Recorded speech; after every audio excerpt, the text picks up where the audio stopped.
Hello ಪ್ರೇರಣಾ students, ಇವತ್ತು ನಾವು aptitude ಕಾನ್ಸೆಪ್ಟ್ಸಲ್ಲಿ problems on numbers ನೋಡಿ.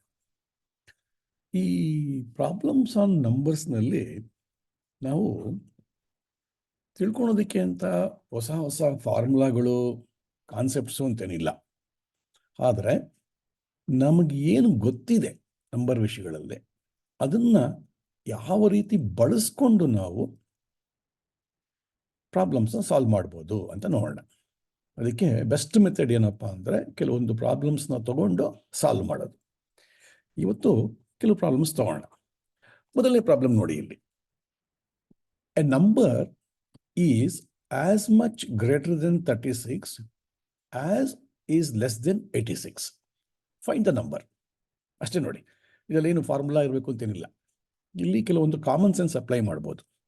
ಏನಪ್ಪ ಅಂದರೆ, ಉದಾಹರಣೆಗೆ ಇದನ್ನು ಯಾವ ರೀತಿ ಅರ್ಥ ಮಾಡ್ಕೋಬೇಕು ಅಂದರೆ, ನಾವು ಈ ನಂಬರ್ಸ್ನಲ್ಲಿ ಒಂದು ಹೇಳ್ಕೊಂಡ್ರೆ ಇಲ್ಲಿ 0 ಇದೆ ಅಂತ ಅನ್ಕೊಳ್ಳೋಣ, ಇಲ್ಲಿ 100 ಇದೆ ಅಂತ ಅನ್ಕೊಳ್ಳೋಣ, ಮಧ್ಯೆ ಇಲ್ಲಿ 1 2 3 4 ಅಂತ ಹೀಗಿರುತ್ತೆ. ಇಲ್ಲಿ ನಮಗೆ ಯಾವುದೋ ಒಂದು ನಂಬರ್ ಬೇಕು, ಇಲ್ಲಿದೆ ಆ ನಂಬರ್. ಆದರೆ ಈ ನಂಬರ್ ಯಾವ ರೀತಿ ಇದೆಯಪ್ಪ ಅಂದರೆ condition, A number is as much greater than 36, 36ಕ್ಕಿಂತ ಎಷ್ಟು ಹೆಚ್ಚಿದೆಯೋ ಅಷ್ಟೇ, ಆಸ್ ಇಸ್ ಲೆಸ್ ದೆನ್ 86, 86ಕ್ಕಿಂತ ಅಷ್ಟೇ ಕಡಿಮೆ ಇದೆ. ಈ ಸ್ವಲ್ಪ ಇಂಗ್ಲೀಷು ಅರ್ಥ ಮಾಡ್ಕೋಬೇಕು. ಇಲ್ಲಿ ಎ ನಂಬರ್, ಯಾವುದೋ ಒಂದು ನಂಬರ್ ಗೊತ್ತಿಲ್ಲ, is as much greater than 36 ಅಂದರೆ ಏನು, 36ಕ್ಕಿಂತ ಹೆಚ್ಚಾಗಿರ್ಬೇಕು. ಅಂದರೆ 36 ಇಲ್ಲೆಲ್ಲೋ ಇದೆ ಅಂತ ಅರ್ಥ. ಸೊ ಅದು logic. As is less than 86, 86ಕ್ಕೆ ಇಲ್ಲಿ 36ಕ್ಕೂ ಈ ನಂಬರ್ಗೂ ಎಷ್ಟು ಅಂತರ ಇದೆಯೋ ಅಷ್ಟೇ ಅಂತರ 86ಕ್ಕೂ ಈ ನಂಬರ್ಗೂ ಇದೆ ಅಂತ ಅರ್ಥ. ಅಂದರೆ ಇಲ್ಲೆಲ್ಲೋ 86 ಇದೆ. ಹಾಗಿದ್ರೆ what is the number, find this number ಅಂತ ಕೇಳ್ತಿರೋದು. ಹೀಗೆ ಅರ್ಥ ಮಾಡ್ಕೋಬೇಕು ಇದನ್ನು. ಒಂದು ಲಾಜಿಕಲ್ ಆಗಿ ಈ ನಂಬರು 36ಕ್ಕಿಂತ ಜಾಸ್ತಿ ಇದೆ, 86ಕ್ಕಿಂತ ಕಡಿಮೆ ಇದೆ. ಆದರೆ ಎಷ್ಟು 36ಕ್ಕಿಂತ ಜಾಸ್ತಿ ಇದೆಯೋ ಅಷ್ಟೇ 86ಕ್ಕಿಂತ ಕಡಿಮೆ ಇದೆ. ಇಷ್ಟೇ ಈ ಪ್ರಾಬ್ಲಮ್ನ ಅರ್ಥ. ಒಂದು ಸಲ ಅರ್ಥ ಮಾಡ್ಕೊಂಡ್ಬಿಟ್ರೆ ಪ್ರಾಬ್ಲಮ್ನ ನಾವು ಮುಂದೆ ಸಾಲ್ವ್ ಮಾಡೋದಕ್ಕೆ ಅನುಕೂಲ ಆಗುತ್ತೆ. ಈಗ ನೋಡೋಣ ಹೇಗೆ ಸಾಲ್ವ್ ಮಾಡಬೇಕು ಅಂತ. ಈ ರೀತಿ ನಮಗೆ ಯಾವುದೋ ಒಂದು ನಂಬರ್ ಕಂಡುಹಿಡಿಯಬೇಕು ಅಂತ ಕೊಟ್ಟಾಗ ಮೊದಲು ನಾವು ಮಾಡಬೇಕಾಗಿರೋ ಕೆಲಸ ಏನಪ್ಪ ಅಂದರೆ, let the number be x ಅಂತ ಹಾಕೊಂಡ್ಬಿಡೋದು. ಒಂದು ಸಲ ನೀವು ಆ ನಂಬರ್ನ ಎಕ್ಸ್ ಅಂತ ಅಂದ್ಕೊಂಡ್ಬಿಟ್ರೆ, ಇನ್ನು ಮಿಕ್ಕಿದ್ದ ಕಂಡೀಷನ್ ಎಲ್ಲ ಆ ಎಕ್ಸ್ಗೆ ಅಪ್ಲೈ ಮಾಡಿ ಆ ಕಂಡೀಷನ್ಸು ಸ್ಯಾಟಿಸ್ಫೈ ಆಗೋ ರೀತಿ ಅದನ್ನು ಸಾಲ್ವ್ ಮಾಡಿಬಿಟ್ರೆ ನಮಗೆ ಉತ್ತರ ಸಿಗತ್ತೆ. ನಾನು ನಿಮಗೆ ಈ ಪ್ರಶ್ನೆಗಳನ್ನ ಯಾವ ರೀತಿ ಯೋಚನೆ ಮಾಡಬೇಕು ಅಂತ ಎಕ್ಸ್ಪ್ಲೈನ್ ಮಾಡ್ತಾ ಇದ್ದೇನೆ. ಸೊ ನೀವು ಎಕ್ಸ್ ಅಂತ ಅಂದ್ಕೊಂಡಾಗ ಏನಾಗುತ್ತೆ, this number X is greater than 36. ಎಷ್ಟು ಅಂದರೆ, how much it is less than 86. So X minus 36 ಎಷ್ಟು ಗ್ಯಾಪ್ ಬರುತ್ತೋ ಈ ಗ್ಯಾಪಲ್ಲಿ ಅಷ್ಟೇ ಗ್ಯಾಪು 86 ಮೈನಸ್ ಎಕ್ಸಲ್ಲೂ ಬರಬೇಕು. ಅದೇ ಈ ಪ್ರಶ್ನೆಯ ಸಾರಾಂಶ. ಒಂದು ಸಲ x minus 36 is equal to 86 minus x ಅಂತ ಬರ್ಕೊಂಡ್ಬಿಟ್ರೆ, ಆಮೇಲೆ ಈ ಮೈನಸ್ ಎಕ್ಸನ್ನ ಲೆಫ್ಟ್ ಕಳಿಸಿದ್ರೆ ಪ್ಲಸ್ ಎಕ್ಸ್ ಆಗುತ್ತೆ, ಮೈನಸ್ 36ನ ರೈಟ್ ಕಳಿಸಿದ್ರೆ ಪ್ಲಸ್ 36 ಆಗುತ್ತೆ. ಸೊ ಎಕ್ಸ್ ಪ್ಲಸ್ ಎಕ್ಸ್ ಎಷ್ಟು, 2x. 86 ಪ್ಲಸ್ 36, 86 36 112.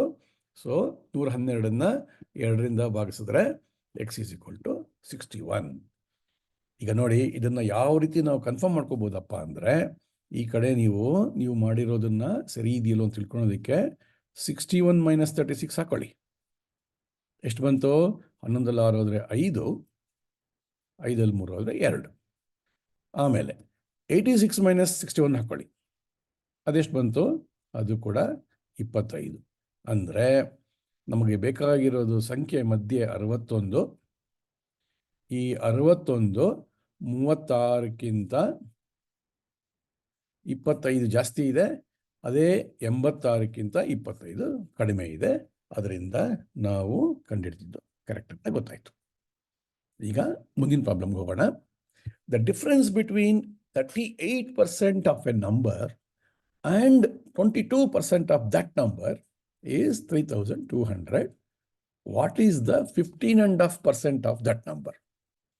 ಇದೆಲ್ಲ ಸ್ವಲ್ಪ ಕನ್ಫ್ಯೂಸ್ ಮಾಡೋದಕ್ಕೆ ಅಂತ ಸಾಕಷ್ಟು ನಂಬರಲ್ಲಿ ಹಾಕಿದ್ದಾರೆ. ಅರ್ಥ ಮಾಡ್ಕೊಳ್ತಾ ಹೋದರೆ ತುಂಬ ಸುಲಭ ಆಗುತ್ತೆ. ಇಲ್ಲಿ ಯಾವುದೋ ಒಂದು ನಂಬರ್ ಇದೆ, ಆ ನಂಬರ್ ಯಾವುದು ಅಂತ ಗೊತ್ತಿಲ್ಲ. ಆದರೆ ಆ ನಂಬರ್ದು 38% ತಗೊಂಡ್ರೆ, ಅದೇ ನಂಬರ್ದು 22% ತಗೊಂಡಾಗ ನಮಗೆ ಇನ್ನೆರಡು ನಂಬರ್ ಸಿಗ್ತಲ್ಲ, ಆ ಎರಡು ನಂಬರ್ದು ಡಿಫ್ರೆನ್ಸ್ ಬಂದು 3200 ಇದೆ. ಸೊ ಅದೆರಡು ಡಿಫ್ರೆನ್ಸ್ 3200 ಇದ್ದರೆ ಮೊದಲನೇ ತೊಗೊಂಡಿದ್ದ ನಂಬರ್ ಯಾವುದು, ಆ ನಂಬರ್ದು 15% ಎಷ್ಟು ಅಂತ ಕೇಳ್ತಾ ಇರೋದು ಅಷ್ಟೆ. ಇದನ್ನು ಅಷ್ಟೇ, ನಮಗೆ ಗೊತ್ತಿಲ್ಲದೆ ಇರೋ ನಂಬರ್ನ ಎಕ್ಸ್ ಅಂತ ಕನ್ಸಿಡರ್ ಮಾಡೋಣ. ಒಂದು ಸಲ ನೀವು ಎಕ್ಸ್ ಅಂತ ಕನ್ಸಿಡರ್ ಮಾಡಿದ್ಮೇಲೆ ಮಿಕ್ಕಿದ್ದೆಲ್ಲ ಬಹಳ ಸುಲಭವಾಗಿ ಬರೀತಾ ಹೋಗ್ಬೋದು. ಏನು? 38% of X. So the difference between 38% of A number is X. 38% of X go 22% of that number x go ಅಂತರ difference minus is equal to 3200. ಇಷ್ಟು ಕೊಟ್ಬಿಟ್ಟಿದ್ದಾರೆ ನಮಗೆ. ಇಷ್ಟು ಕೊಟ್ಟಾಗ ಮುಂಚೆ ಇದನ್ನು ಸಾಲ್ವ್ ಮಾಡೋಣ, ಆಮೇಲೆ ಎರಡನೇ ಪಾಠಕ್ಕೆ ಬರೋಣ. ಸೊ 38% ಅಂದರೆ ಅರ್ಥ 38/100 ಅಂತ. ಸೊ 38% ಆಫ್ ಎಕ್ಸ್ ಅಂದರೆ 38/100x ಮೈನಸ್ 22% ಆಫ್ ಎಕ್ಸ್ ಅಂದರೆ 22x/100 is equal to 3200.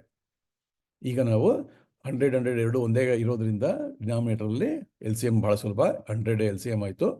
So ಎಲ್ಲ ಒಂದಾಯಿತು. 38x ಮೈನಸ್ 22x ಅಂದರೆ ಎಕ್ಸ್ ಆಚೆ ತಗೊಂಡ್ಬಿಟ್ರೆ 38 minus 22 this is equal to 3200. So 38 minus 22 ಅಂದರೆ 16 ಆಯಿತು. ಎಕ್ಸ್ ಹಾಗೆ ಇದೆ. 16x/100 is equal to 3200. ಈ 100ನ್ನು ಮೇಲೆ ಕಳಿಸಿದ್ರೆ 3200 ಇಂಟು 100. ಈ 16ನ್ನು ಕೆಳಗೆ ಕಳಿಸಿದ್ರೆ /16. 16 2 32 ಸಿಗತ್ತೆ. ಸೊ ಇಲ್ಲಿ 200 ಇದೆ. 200 into 100 20,000. So X is equal to 20,000. ಇದನ್ನು ಬೇಕಾದ್ರೆ ನೀವು ಪ್ರೂವ್ ಮಾಡೋದಕ್ಕೆ ನೀವು 38% ಆಫ್ ಎಕ್ಸ್ ಎಷ್ಟು ಅಂತ ಕಂಡಿದ್ದೀರಿ, 22% ಆಫ್ ಎಕ್ಸ್ 20,000 ಎಷ್ಟು ಅಂತ ಕಂಡಿದ್ದೀರಿ. ಅದೆರಡು ಡಿಫ್ರೆನ್ಸ್ ತೊಗೊಂಡ್ರೆ ನಿಮಗೆ 3200 ಬರಬೇಕು, ಬರುತ್ತೆ. ಅದನ್ನು ಸಪ್ರೇಟಾಗಿ ಮಾಡ್ಕೊಳ್ಳಿ.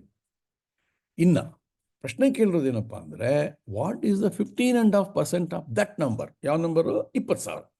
20,000 ಕಂಡಿಡಿದಾಯ್ತು ನಾವು. 20,000ದ್ದು 15.5% ಎಷ್ಟು ಅಂತ ಕೇಳ್ತಾ ಇದ್ದಾರೆ. ಅದನ್ನು ಎರಡನೇ ಪಾರ್ಟಲ್ಲಿ ಮಾಡೋಣ. Now that x is equal to 20,000, what is the 15.5%? 15.5 ಅಂದರೆ ಇದನ್ನು ನಾವು ಮಿಕ್ಸ್ಡ್ ಫ್ರಾಕ್ಷನಲ್ಲಿದೆ, ಇಂಪ್ರಾಪರ್ ಕನ್ವರ್ಟ್ ಮಾಡಿದ್ರೆ 15 30 ಪ್ಲಸ್ 1 31 31/2 ಇಂಟು 20,000 /100. ಈ 100 ಈ 2 ಕ್ಯಾನ್ಸಲ್ ಮಾಡಿಕೊಂಡು ಈ 2 1 ಮಾಡಿಕೊಂಡ್ರೆ 100 ಇಂಟು 31 ಈಸ್ 3,100. ಸೊ ಲೆಕ್ಕ ಮಾಡೋದು ಸುಲಭ, ಆದರೆ ಈ ರೀತಿಯಾಗಿ ಕೊಟ್ಟಂತಹ ಲೆಕ್ಕನ ಅರ್ಥ ಮಾಡಿಕೊಂಡು ಈ ಥರ ಒಂದು ನಾವೇ ಗೊತ್ತಿರೋ ಫಾರ್ಮುಲಾಗೆ, ಗೊತ್ತಿರೋ ಈಕ್ವೇಷನ್ಗೆ ಹಾಕೋಬೇಕು. That is what is called as problems on numbers. Numbers ಎಲ್ರಿಗೂ ಗೊತ್ತಿದೆ, ಆದರೆ ಅದನ್ನು ಹೇಗೆ ಅರ್ಥ ಮಾಡಿಕೊಂಡು ಹೇಗೆ ಅಪ್ಲಿಕೇಶನ್ ಹಾಕ್ತೀವಿ ಅಂತ ಮುಖ್ಯ. ಈಗ ಮುಂದಿನ ಪ್ರಾಬ್ಲಮ್ ನೋಡೋಣ. ಪ್ರಾಬ್ಲಮ್ ಏನು ಹೇಳುತ್ತಪ್ಪ ಅಂದರೆ, the 10th digit of A 3-digit number is 3. If the unit and 100 digits are interchanged and the number thus formed is 396, more than the previous number, the sum of unit digit and 100 digit is 14. What is the new number? ಇಲ್ಲಿ ಈ ಪ್ರಶ್ನೆನ ಅರ್ಥ ಮಾಡ್ಕೊಳ್ಳೋದು ಬಹಳ ಮುಖ್ಯ. ಮೊದಲು ಅರ್ಥ ಆದಮೇಲೆ ನಾವು ಒಂದು ಫಾರ್ಮುಲಾ ಹಾಕ್ಕೊಂಡು ಮಾಡ್ಬೋದು. ಏನು ಈ ಸಮಸ್ಯೆ? ಇಲ್ಲಿ 3 ಡಿಜಿಟ್ ನಂಬರ್ ಇದೆ, 3 ಡಿಜಿಟ್ ನಂಬರ್.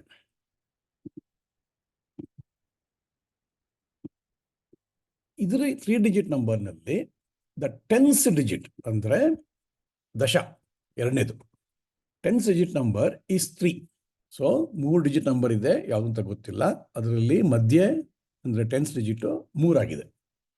ಆಮೇಲೆ if the unit and 100 digits ಅಂದರೆ ಮೊದಲನೇದು ಮೂರನೇದು, ಏಕ ದಶ ಶತ ಅಲ್ವಾ? ಏಕ ಮೊದಲನೇದು, ದಶ ಬಂದು 3 ಇದೆ, ಶತ 100 digits ಆರ್ ಇಂಟರ್ಚೇಂಜ್ಡ್. ಮುಖ್ಯ. ಸೊ ಮೊದಲ ಸಂಖ್ಯೆಯಲ್ಲಿ ಏಕದಲ್ಲಿ ಆಮೇಲೆ ಶತದಲ್ಲಿ ಏನು ಸಂಖ್ಯೆಗಳಿವೆ ಅದನ್ನು ಬದಲಾಯಿಸಿದ್ರೆ ಇಂಟರ್ಚೇಂಜ್ ಒಂದು ನಂಬರ್ ಬರುತ್ತೆ, ಬೇರೆ ನಂಬರ್ ಬರುತ್ತೆ, ತಿರ್ಗಾ ಒಂದು ನಂಬರ್ ಬರುತ್ತೆ. ಆ ಥರ ದಸ್ ಫಾರ್ಮ್ಡ್ ಈಸ್ ಆ ರೀತಿ ಹೊಸ number 396 more than the previous number. ಮೊದಲು ಏನು ನಂಬರ್ ಇತ್ತು ಆ ನಂಬರಿಂದ ಮೊದಲನೇದು ಮೂರನೇ ಸಂಖ್ಯೆನ ಬದಲಾಯಿಸಿದ್ರೆ ಬದಲು ಮಾಡಿದ್ರೆ ಏನು ಸಂಖ್ಯೆ ಬರುತ್ತೆ ಅದೆರಡು ಡಿಫ್ರೆನ್ಸ್ ತೊಗೊಂಡ್ರೆ ಪ್ರೀವಿಯಸ್ ನಂಬರಿಂದ 396 ಬರುತ್ತೆ.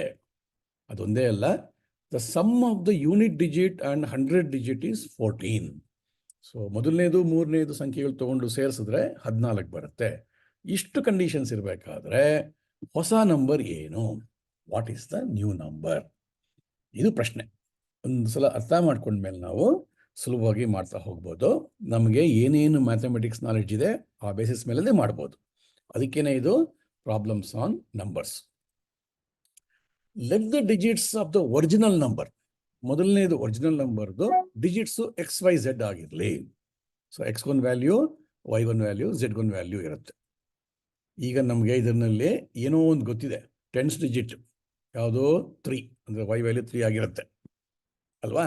ಸೊ ಏನೇನು ಕೊಟ್ಟಿದ್ದಾರಪ್ಪ ಅಂದರೆ Y ವ್ಯಾಲ್ಯೂ 3 ಮುಂಚೆನೇ ಕೊಟ್ಬಿಟ್ಟಿದ್ದಾರೆ, ಮಧ್ಯದ ಸಂಖ್ಯೆ 10th ಡಿಜಿಟ್. ಆಮೇಲೆ ಇದು ಬೇರೆ ಹೇಳಿದ್ದಾರೆ ಕೊನೆಯಲ್ಲಿ, the sum of unit digit and 100 digit is 14. ಅಂದರೆ ಯೂನಿಟ್ ಡಿಜಿಟ್ ಇಲ್ಲಿ Z unit digit, 100 digit X. So X plus Z is equal to 14. ಇದೆರಡು ಕೊಟ್ಟಿದ್ದಾರೆ. ಇದನ್ನು 1 ಅಂತ ಕನ್ಸಿಡರ್ ಮಾಡ್ಕೊಂಡಿರೋಣ, ಆಮೇಲೆ ಉಪಯೋಗ ಬರುತ್ತೆ. ಈಗ ಡಿಸ್ಕ್ರಿಪ್ಷನ್ ಪ್ರಕಾರ ಏನಪ್ಪ ಅಂದರೆ ಮೊದಲನೇ ನಂಬರ್ ಮುಂಚೆ ಏನಿತ್ತು ಅದ್ರದ್ದು ಪ್ರೀವಿಯಸ್ ನಂಬರ್ ಅಂದರೆ ಮೊದಲನೇ ನಂಬರ್ ಪ್ರೀವಿಯಸ್ ನಂಬರು. ಆಮೇಲೆ ನ್ಯೂ ನಂಬರು ಅಂದರೆ ದಸ್ ಫಾರ್ಮ್ಡ್ ನ್ಯೂ ನಂಬರ್ ಇದೆಯಲ್ಲ, ಈ ನ್ಯೂ ನಂಬರ್ದು ವ್ಯತ್ಯಾಸ 396.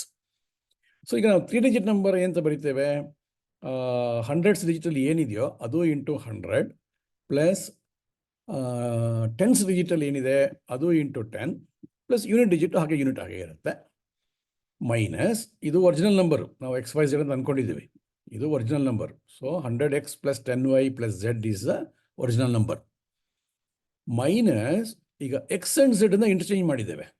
ಅದು ಹೇಳಿದಾರಲ್ಲ, unit and 100 digits are interchange ಅಂತ. ಇಂಟರ್ಚೇಂಜ್ ಮಾಡಿದಾಗ ಏನಾಗುತ್ತೆ, ZYX ಆಗುತ್ತೆ. XYZ ಝೆಡ್ಗೂ ಎಕ್ಸ್ಗೂ ಇಂಟರ್ಚೇಂಜ್ ಮಾಡಿದ್ರೆ ZYX ಆಗುತ್ತೆ. ಆವಾಗ 100Z plus 10Y plus X, ಇದು ಹೊಸ ನಂಬರ್. ಇದು ಹಳೆ ನಂಬರು, ಇದು ಹೊಸ ನಂಬರು. ಅದೆರಡರ ವ್ಯತ್ಯಾಸ ಇಲ್ಲಿ ಕೊಟ್ಟಿದ್ದಾರೆ 396 ಅಂತ. ಸೊ 396 ಹಾಕೊಂಡ್ಬಿಡುತ್ತೆ. ಈಗ ಸುಲಭ ಆಗುತ್ತೆ. 100X ಹಾಗೆ ಹಾಕೊಳ್ಳಿ, ಇಲ್ಲಿ ಮೈನಸ್ X ಬರುತ್ತೆ ಇಲ್ಲಿ ನೋಡಿ, ಇಲ್ಲಿ ಓಕೆನಾ? ಇದೆಲ್ಲ ತೆಗೆದುಬಿಡೋಣ. ಇಲ್ಲಿ ನಮಗೆ ಈ 100X ಇಲ್ಲಿ 100X ಬಂತು, ಈ ಮೈನಸ್ಸು ಇಂಟು ಪ್ಲಸ್ ಮೈನಸ್ ಆಗುತ್ತೆ, ಮೈನಸ್ X. ಈ 10Y ಇಲ್ಲಿ 10Y ಹಾಗೆ ಹಾಕ್ಕೊಂಡಿದ್ದೇವೆ. ಇಲ್ಲಿ minus into plus minus 10Y minus 10Y ಆಯಿತು. ಇಲ್ಲಿ ಪ್ಲಸ್ Z ಇದೆ, ಇಲ್ಲಿ ಪ್ಲಸ್ Z ಇದೆ, ಇಲ್ಲಿ ಮೈನಸ್ ಆದಮೇಲೆ 100Z ಇದೆ, ಮೈನಸ್ 100Z ಇದೆ. ಇದು ಸಿಂಪ್ಲಿಫೈ ಮಾಡ್ತಾ ಇದ್ದೀವಿ. ಈಗ ಮಾಡಿದಾಗ ಏನಾಗುತ್ತೆ, ಈ plus 10Y minus 10Y cancel ಆಗುತ್ತೆ, plus 100X minus 1X is 99X. ಇಲ್ಲಿ ಮೈನಸ್ 100Z ಪ್ಲಸ್ 1Z ಆದರೆ minus 99Z is equal to 396. So 99 common ಇರೋದ್ರಿಂದ 99 ಆಚೆ ಇಟ್ಕೊಂಡ್ರೆ X ಮೈನಸ್ Z ಏನಾಗುತ್ತೆ is equal to 396 divide by 99, ಅದು 4 ಆಗಿರುತ್ತೆ ಲೆಕ್ಕ ಮಾಡಿದ್ರೆ. ಸೊ X ಮೈನಸ್ Z ಎಷ್ಟು ಬಂತು, ಈಗ ನಮಗೆ 4 ಬಂತು. ಇದನ್ನು ನಾವು ಇಕ್ವೇಷನ್ ನಂಬರ್ 2 ಅಂತ ಇಟ್ಕೊಂಡ್ರೋಣ. ಹೀಗೆ ಎರಡು ಸಿಕ್ಕಿದಾಗ ನಮಗೆ ಇಲ್ಲಿ ನೋಡಿ, ಇಲ್ಲಿ X plus Z is equal to 14, X plus Z is equal to 4 ಅಂತ ನೋಡ್ತಿದ್ದ ಹಾಗೆ ನಮಗೆ X ವ್ಯಾಲ್ಯೂ Z ವ್ಯಾಲ್ಯೂ ಕಂಡುಹಿಡಿಯೋಕೆ ಆಗುತ್ತೆ ಅಂತ ತಲೆಯಲ್ಲಿ ಹೊಳಿಬೇಕು. ಆವಾಗ ನಾವು ಫ್ರಮ್ 1 and 2 ತೊಗೊಂಡ್ರೆ X plus Z is equal to 14, X minus Z is equal to 4. ಏನು ಮಾಡಿ, ಎರಡನ್ನೂ ಆ್ಯಡ್ ಮಾಡಿದಾಗ ಏನಾಗುತ್ತೆ, plus Z minus Z cancel ಆಗುತ್ತೆ, X ಪ್ಲಸ್ X 2X ಆಗುತ್ತೆ, 14 ಪ್ಲಸ್ 4 18 ಆಗುತ್ತೆ. 2X 18 ಆಯಿತು ಅಂದರೆ X is equal to 18 divide by 2 9 ಆಗುತ್ತೆ. ಒಂದು ಸಲ X ವ್ಯಾಲ್ಯೂ 9 ಅಂತ ಗೊತ್ತಾಯಿತು ಅಂದರೆ Z ವ್ಯಾಲ್ಯೂ 14 ಮೈನಸ್ 9 ಈಸ್ 5. ಅಥವಾ ಇಲ್ಲಿ ತೊಗೊಂಡಾಗ 9 minus 4 is equal to 5. So X value ಸಿಕ್ತು, Z ವ್ಯಾಲ್ಯೂ ಸಿಕ್ತು, ವೈ ವ್ಯಾಲ್ಯೂ ಮುಂಚೆನೇ ಗೊತ್ತಿತ್ತು. ಆದ್ದರಿಂದ ಈಗ ನೀವು ಎಕ್ಸ್ಗ ಹೊಸ number XYZ. So X is ಹೊಸ ನಂಬರ್ ಬಂದು ZYX ಇಂಟರ್ಚೇಂಜ್ ಮಾಡಿದ್ವಿ. ಅಲ್ಲಿ what is the new number ಅಂತ ಹೇಳಿದ್ದಾರೆ. ಹಳೆಯ ನಂಬರು XYZ, ಹೊಸ ನಂಬರ್ ZYX. Z ಎಷ್ಟು? 5 × 100 500 ಪ್ಲಸ್ ವೈ ಗೊತ್ತಿದೆ 3 ಹಾಗೆ ಇರುತ್ತೆ. 10 × 3 30. ಈಗ ಎಕ್ಸ್ ಇಲ್ಲಿದೆಯಲ್ಲ, ಎಕ್ಸ್ ಯೂನಿಟ್ ವ್ಯಾಲ್ಯೂ 9, ಅದೇ ಹಾಕ್ಕೊಂಡ್ರೆ 500 + 30 + 9, ಹೊಸ ನಂಬರ್ ಈಸ್ 539. ಹೊಸ ನಂಬರ್ 539 ಆದರೆ ಒರಿಜಿನಲ್ ನಂಬರ್ ಏನಾಗಿರುತ್ತೆ? ಇಲ್ಲ ಗೊತ್ತಾಗುತ್ತೆ ನಮಗೆ, ಇಂಟರ್ಚೇಂಜ್ ಮಾಡಿದ್ವಿ ಯೂನಿಟ್ ಅಂಡ್ ಇದು. ಸೊ ನಮಗೆ ಒರಿಜಿನಲ್ ನಂಬರು 935 ಆಗಿತ್ತು. ಆಮೇಲೆ ಇಲ್ಲೊಂದು ಕಂಡೀಷನ್ ಕೊಟ್ಟಿದ್ದಾರೆ, ಯೂನಿಟ್ ಆ್ಯಂಡ್ 100 ಡಿಜಿಟ್ಸ್ ಆ್ಯಡ್ ಮಾಡಿದ್ರೆ 14 ಬರುತ್ತೆ ಅಂತ. ಸೊ 9 + 5 14 ಬಂತು. ಈ ಯೂನಿಟ್ ಆ್ಯಂಡ್ 100 ಇಂಟರ್ಚೇಂಜ್ ಮಾಡಿದಾಗ ನಮ್ಗೆ ಏನು ಸಿಗುತ್ತೆ? 539 ಸಿಗುತ್ತೆ. ಇದರದ್ದು ಡಿಫ್ರೆನ್ಸ್ ಎಷ್ಟು? 15ರಲ್ಲಿ 9 ಹೋದರೆ 6, 12ರಲ್ಲಿ 9 ಹೋದರೆ 3 ಹೋದರೆ 9, 8ರಲ್ಲಿ 5 ಹೋದರೆ 3, 396. ಅದೇ ಅವರು ಇಲ್ಲಿ ಹೇಳಿರೋ 396. ಈ ರೀತಿ ನಾವು ವೆರಿಫಿಕೇಶನ್ ಕೂಡ ಮಾಡಿದಾಗೆ ಆಗುತ್ತೆ. ಮುಂದಿನ ಪ್ರಾಬ್ಲಮ್ ನೋಡೋಣ. The sum of a rational number and its reciprocal is 13/6. Find the number. ಇದೆಲ್ಲ ಬಹಳ ಕೇಳೋದಕ್ಕೆ ಸಿಂಪಲ್ ಆಗಿರುತ್ತೆ, ಆದರೆ ನಮಗೆ ಇಲ್ಲಿ ರೆಸಿಪ್ರೋಕಲ್ ಅಂದರೆ ಅಂತ ಗೊತ್ತಿರಬೇಕು. ನಮಗೆ ಗೊತ್ತಿದೆ, ಯಾವುದೇ ನಂಬರು 1/, ಆ ನಂಬರು ಈಸ್ ಇಟ್ಸ್ ರೆಸಿಪ್ರೋಕಲ್ ಅಲ್ವಾ. 4 ಅಂತ ಒಂದು ನಂಬರ್ ಇದ್ದರೆ ಅದರ ರೆಸಿಪ್ರೋಕಲ್ಲು 1/4. ಸೊ ಯಾವುದೋ ಒಂದು ನಂಬರ್ ಇದೆ, ಆ ನಂಬರು ಅದು ರ್ಯಾಷನಲ್ ನಂಬರು, ಅಂದರೆ 1 2 3 4 ಅಲ್ಲ, ಆ ನಂಬರು ಪ್ಲಸ್ ಅದರದ್ದು ರೆಸಿಪ್ರೋಕಲ್ಲು ಆ್ಯಡ್ ಮಾಡಿದ್ರೆ ದ ಸಮ್ 13/6 ಬರುತ್ತೆ. ಆ ಥರ ಆಯಿತು ಅಂದರೆ ನಂಬರ್ ಏನು ಅಂತ ಕೇಳ್ತಾ ಇದ್ದಾರೆ. ಸೊ ಯಥಾ ಪ್ರಕಾರ ನಾವು ಇಲ್ಲಿ let the number be x ಅಂತ ತಗೊಳ್ಳೋಣ. ಅವಾಗೇನಾಗುತ್ತೆ? X plus 1/x. X is the number, it's reciprocal is 1/x. So x plus 1/x is equal to 13/6. ಅಷ್ಟೆ. ಇಷ್ಟು ಬರ್ಕೊಂಡ್ಮೇಲೆ ಇನ್ನು ಮಿಕ್ಕಿದ್ದೆಲ್ಲ ನಮಗೆ ಏನು ಲೆಕ್ಕ ಗೊತ್ತಿದೆ ಅದನ್ನು ಅಪ್ಲೈ ಮಾಡ್ತಾ ಇದ್ದಾರೆ, ಸಾಲ್ವ್ ಮಾಡ್ಬೋದು. ಸೊ ಎಕ್ಸ್ ಪ್ಲಸ್ 1/x ಅಂದರೆ ಇಲ್ಲಿ x/1 ಅಂತ ಅರ್ಥ.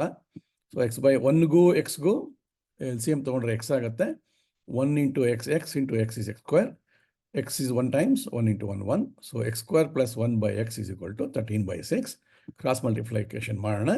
6 × x² is 6x², 6 × 1 is 6 is equal to 13 × x. ಇದರಲ್ಲಿ ಈ 13x ಲೆಫ್ಟಿಗೆ ತೊಗೊಂಡ್ರೆ 6x² - 13x + 6 is equal to 0 ಆಗುತ್ತೆ. ಇದನ್ನು ನೋಡಿದ್ರೆ ಗೊತ್ತಾಗುತ್ತೆ ನಮಗೆ ಇದು ಒಂದು ಕ್ವಾಡ್ರಾಟಿಕ್ ಈಕ್ವೇಷನ್ ಅಂತ. ಸೊ ಕ್ವಾಡ್ರಾಟಿಕ್ ಈಕ್ವೇಷನ್ ಅಂತ ಗೊತ್ತಿದ್ದಾಗ ನಮಗೆ ಎಕ್ಸ್ ಸಾಲ್ವ್ ಮಾಡೋದು ಏನಂತ ಗೊತ್ತಿರುತ್ತೆ. ಅದರಲ್ಲಿ 2 ಮೆಥಡ್ ಇದೆ, ಇಲ್ಲಿ ಒಂದು ಮೆಥಡ್ ನೋಡೋಣ. ಮೊದಲನೇ ಮೆಥಡ್ ಏನಪ್ಪ ಅಂದರೆ, ನೀವು ಏನು ಮಾಡಿ, ಇಲ್ಲಿ 6 ಇಲ್ಲಿ 6 2 ಮಲ್ಟಿಪ್ಲೈ ಮಾಡಿ ಎಷ್ಟು ಬರುತ್ತೆ? 36 ಬರುತ್ತೆ. ಈಗ ಈ 13ನ್ನ 2 ಭಾಗ ಮಾಡಿ. ಯಾವ ಥರ ಇರಬೇಕಪ್ಪ ಭಾಗ ಅಂದರೆ, 2 ನಂಬರು, ಆ 2 ನಂಬರನ್ನು ಮಲ್ಟಿಪ್ಲೈ ಮಾಡಿದ್ರೆ ಅದೇ 36 ಬರಬೇಕು. ಬರುತ್ತಾ ಅಂತ ನೋಡಿ. ಬರುತ್ತೆ ಅಂದರೆ ಇದು ಸಿಂಪಲ್ ಆಗಿದೆ ಸೊಲ್ಯೂಷನ್ ಅಂತ ಅರ್ಥ. ಬರ್ದೇನೂ ಇರ್ಬೋದು, ಬರದೇ ಇದ್ದರೆ ನಾವು ಬೇರೆ ಫಾರ್ಮುಲಾ ಅಪ್ಲೈ ಮಾಡ್ತೀವಿ. ಇಲ್ಲಿ ಟ್ರೈ ಮಾಡಿ ನೋಡೋಣ, ಸಿಂಪಲ್ ಆಗಿ ಫಾಸ್ಟಾಗಿ ಆಗುತ್ತೆ. ಸೊ ಈ 6 × 6 36 36. ಇಲ್ಲಿ 13 ಇದೆ. 13ನ್ನು ನಾವು 2 ಭಾಗ ಮಾಡಬೇಕು. ಆ ಭಾಗ ಹೇಗಿರ್ಬೇಕಪ್ಪ ಅಂದರೆ, ಆ 2 ಸಂಖ್ಯೆನ ಕೂಡಿದ್ರೆ 13, ಗುಣಿಸಿದ್ರೆ 36. ಆ ನಂಬರ್ ಏನು ಅಂತ ಸಿಂಪಲಾಗಿ ಗೊತ್ತಾಗ್ಬಿಡುತ್ತೆ ನಮಗೆ, 9 and 4. ಸೊ 9 + 4 13, 9 × 4 is 36 ಅಲ್ವಾ. ಸೊ ಆವಾಗ 9 and 4ನ ಬಳಸ್ಕೊಂಡು ನಾವು ಈ ಪ್ರಾಬ್ಲಮ್ ಸಾಲ್ವ್ ಮಾಡ್ಬೋದು ಅಂತ ಅರ್ಥ. ಹೇಗಪ್ಪ ಅಂದರೆ, ಇದನ್ನು ಡಿಫ್ರೆಂಟಾಗಿ ಬರೀಬೇಕು. 6x² - 13x + 6ನ ಡಿಫ್ರೆಂಟಾಗಿ ಹೇಗೆ ಬರೀಬೋದಪ್ಪ ಅಂದರೆ, 13xನ 9 4 ಭಾಗ ಮಾಡಿ 6x² - 9x - 4x + 6 ಬರೀಬೋದು. So -9x - 4x is nothing but -13x. So ಸ್ವಲ್ಪ ಡಿಫ್ರೆಂಟಾಗಿ ಬರೆದಾಗ ಮುಂದೆ ಸುಲಭ ಆಗುತ್ತೆ. 6x² 9xಗೂ ಕಾಮನ್ನು 3x. 3x ತೊಗೊಂಡ್ಬಿಟ್ರೆ ಇಲ್ಲಿ 3 2 6, ಆಮೇಲೆ x × x x². So 3x × 2x is 6x². ಹಾಗೆ 9x/3x ಮಾಡಿದಾಗ x ತೆಗೆದುಬಿಟ್ರೆ 3 9. So 2x - 3. ಓಕೆನಾ? ಅದೇ ರೀತಿ ಈ ಭಾಗನ ನಾವು ಸಾಲ್ವ್ ಮಾಡಿದ್ರೆ -2 ಕಾಮನ್ ಆಗಿ ತೊಗೊಂಡ್ರೆ -2 ಆಚೆ ಇರುತ್ತೆ, 2x ಒಳಗಡೆ ಇರುತ್ತೆ. -2 × 2 = 4. ಆಮೇಲೆ x ಒಳಗಡೆ ಇರುತ್ತೆ. ಮೈನಸ್ ಇಂಟು ಮೈನಸ್ ಪ್ಲಸ್ ಆಗೋದ್ರಿಂದ ಈ +6 ಬದಲು ಇಲ್ಲಿ -3 ಹಾಕ್ಕೊಂಡ್ರೆ -2 × -3 = +6. ಯಾಕೆ ಈ ಥರ ಬರೆದ್ವಿ ಅಂದರೆ this is a factorisation method.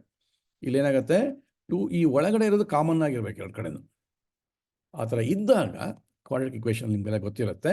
ನಾವು ಈ 3x - 2ನ ಒಂದು ಫ್ಯಾಕ್ಟರ್ ಮಾಡಿಬಿಟ್ಟು ಈ ಎರಡು ಕಾಮನ್ ಆಗಿರೋದ್ರಿಂದ 2x - 3ನ ಕಾಮನ್ ಫ್ಯಾಕ್ಟರ್ ಆಚೆ ತೆಗೆದಿರ್ತೇವೆ. 2x - 3 = 0 ಆಗಿರುತ್ತೆ.